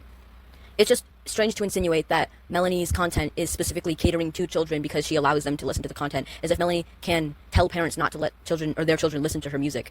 I mean, Melanie does interact with fans positively at her concerts, but just by the children being at her concerts, that tells her that their parents have allowed this to happen. A child can't go to a concert all on their own after all. They would need their parents' approval. They would need their parents' money. They would need their parents' transportation. So if their parents are taking them to the concerts and paying for their tickets and their merch and, you know, they obviously know Melanie's music, then Melanie can't do anything about that. You can make a flimsy argument and say that Melanie's content is catering to children in some way by having this childlike aesthetic that I guess somehow is appealing to them and therefore draws them in. However, what's stopping you from applying that argument to any and every other aesthetic? I don't know if it's just me, but children and adolescents tend to not be Children and adolescents tend to not be particularly attracted to childlike things because children and adolescents want to be perceived as older than they are. In fact, most children want to be perceived as older than they are. Why would they be more attracted to a childlike aesthetic if they want to be seen as mature? And I know that you could apply the argument that this is fetishistic and therefore there's underlying themes of maturity, which is why it would be more appealing. But once again, children want to be seen as mature. It's why 12-year-olds are going around wearing full faces of makeup and crop tops. They want to be seen as adults. They don't want to be seen as babies. Why would they be more attracted to a baby doll aesthetic than, say, somebody who's an adult who's into that aesthetic? I don't particularly understand the implications there that, because it's childlike, children will be attracted to it, as if children are attracted to childlike things. Children aren't any more attracted to childlike things than adults, just as adults aren't any more attracted to adult themes than children. I don't know if, this is just my personal experience, so take it with a grain of salt, but as a child, I was, acutely attracted to mature themes, specifically in South Park. I don't know if it's just, my edgy Newgrounds humor. I wasn't even really on Newgrounds. I don't know what the fuck I talk like that, but I just want to TLDL, I guess, because it's too long, didn't listen. TLDL, my overall point with this entire video and Melanie as a whole. A lot of the people making the argument are saying that Melanie's attracting children to predators or pedophiles because of her aesthetic, as well as introducing them to explicit content, which I've already gone over time and time again how this isn't substantial in any way, but I just want to TLDL just in case none of it really reached your ears. Melanie is not in control of her audience, and she can't control if children come to her concerts That's up to the parents, and if your parents are allowing you to do that, then if something happens to you, that falls on them, because it is their responsibility to be protecting you. And secondly, Melanie's not introducing children to fetish content because her content isn't explicit in any way, nor does it link to that content. Like, visually, I guess you could say that it has a link, and therefore, if someone were to reverse search Melanie's pictures on Google, they could therefore then find ABDL or DDLG content. But once again, it is up to the adults of the child to be monitoring what they're looking at and making sure that they are not participating in these activities. Also, once again, that's not technically in any sense Melanie's fault. Her content is very clearly not intended for children, nor does she specifically say that she wants children to be listening. She says that she wants people who relate to her music to listen to it. That doesn't necessarily mean that they have to engage in the community or engage in the aesthetic. That could just mean that she wants them to listen to her music. Her aesthetic is her aesthetic. That doesn't necessarily mean that people have to take it as their own. And also, the argument that she's introducing them to ABDL or DDLG communities is just weird. Like, when I was a child on the internet, I found those communities through fan art of the fandom variety, like literally just any fandom. Like, it's everywhere. Maybe that's kind of why I find this a little, not unsettling, but just like misleading. I probably find this a little misleading because of the fact that ABDL, DDLG, fetish content, kinks, that is everywhere on the internet. If you don't want children to be looking at fetish content or like Rule 34 or not safe for work, they shouldn't be online at all. And that's the argument that I've always made, and why people don't particularly like to talk to me about this topic, because my stance on this matter is that no child should be online, especially especially online with like no monitoring and no restrictions. Children should not be online. I am for the argument that children should not be looking at or participating in fetish content or making fetish content or anything like that. But to condemn a single person for this phenomenon is insane. This kind of content is everywhere, and I mean everywhere. You could look left, you could look right. There is fetish content. Rule 34 of the internet is that if there exists, there is porn of it. How can you say that it's Melanie's fault for children finding these communities when they are absolutely fucking surrounding every single fandom? Like, the perimeter of the internet is based on porn, I would say. It's just strange to be putting the blame on one person for this when I found fetish content in every single fandom I've ever been a part in. Unintentionally, specifically. I should probably specify that. It was always unintentional until it wasn't. Point is, if you don't want children participating in or finding fetish content, Rule 34, NSFW, then don't let your child go online. If you encounter a child online that is participating in this content, the best you can do is tell them to stop or report them. But we all know that they're going to continue, because a child who has no restrictions is like, I don't even know a proper metaphor for this. One last thing. I know I keep saying my last point or lastly or final conclusion overall, whatever, but this is actually the last point. I want to bring up something that my brother told me, my oldest brother, while preparing to script this video and like talking about it. Like, when I was first preparing the script for this video, I was talking to every single person I knew in real life and online. Well, I was talking to every single person I knew about this, and my older brother asked me to view the video, to show him the video that I was making a video on, and we watched Danielle's video together, at least like the first 25 minutes of it. It was really rambly, so we didn't want to go through the entire thing, but his general idea of it, and something I want to now recite on the internet as kind of my own, is that her stance is just very anti-art. And that just summarizes all of my points entirely. Her stance on this whole entire argument of Melanie is not just an anti-Melanie stance or an anti-fetish stance, it's an anti-art stance. And that's probably like the root cause of why I don't agree with her, and I don't like this perpetuation of ideas, I guess I could say. It's silencing people, it's censoring people. I'm very for the idea that censorship shouldn't particularly be enforced in some cases, especially online. There should be places where people should be allowed to speak their truth, no matter how extreme or obscene it is, unless it's, Shadman. I keep bringing him up, but he's a really good reference point in this argument. Like, you should be allowed to draw anything you want to an extent. You should be allowed to draw anything you want until you're drawing real children in very sexually suggestive manners. Don't do that, you guys, please. When I say you can draw whatever you want, I don't mean that. I mean you can draw Shrek, Shadow the Hedgehog, SpongeBob fan art shit. Like, I don't care. Just don't draw real children or children in general in sexually suggestive poses, please. That's, I mean, it should go without saying, but, here we are.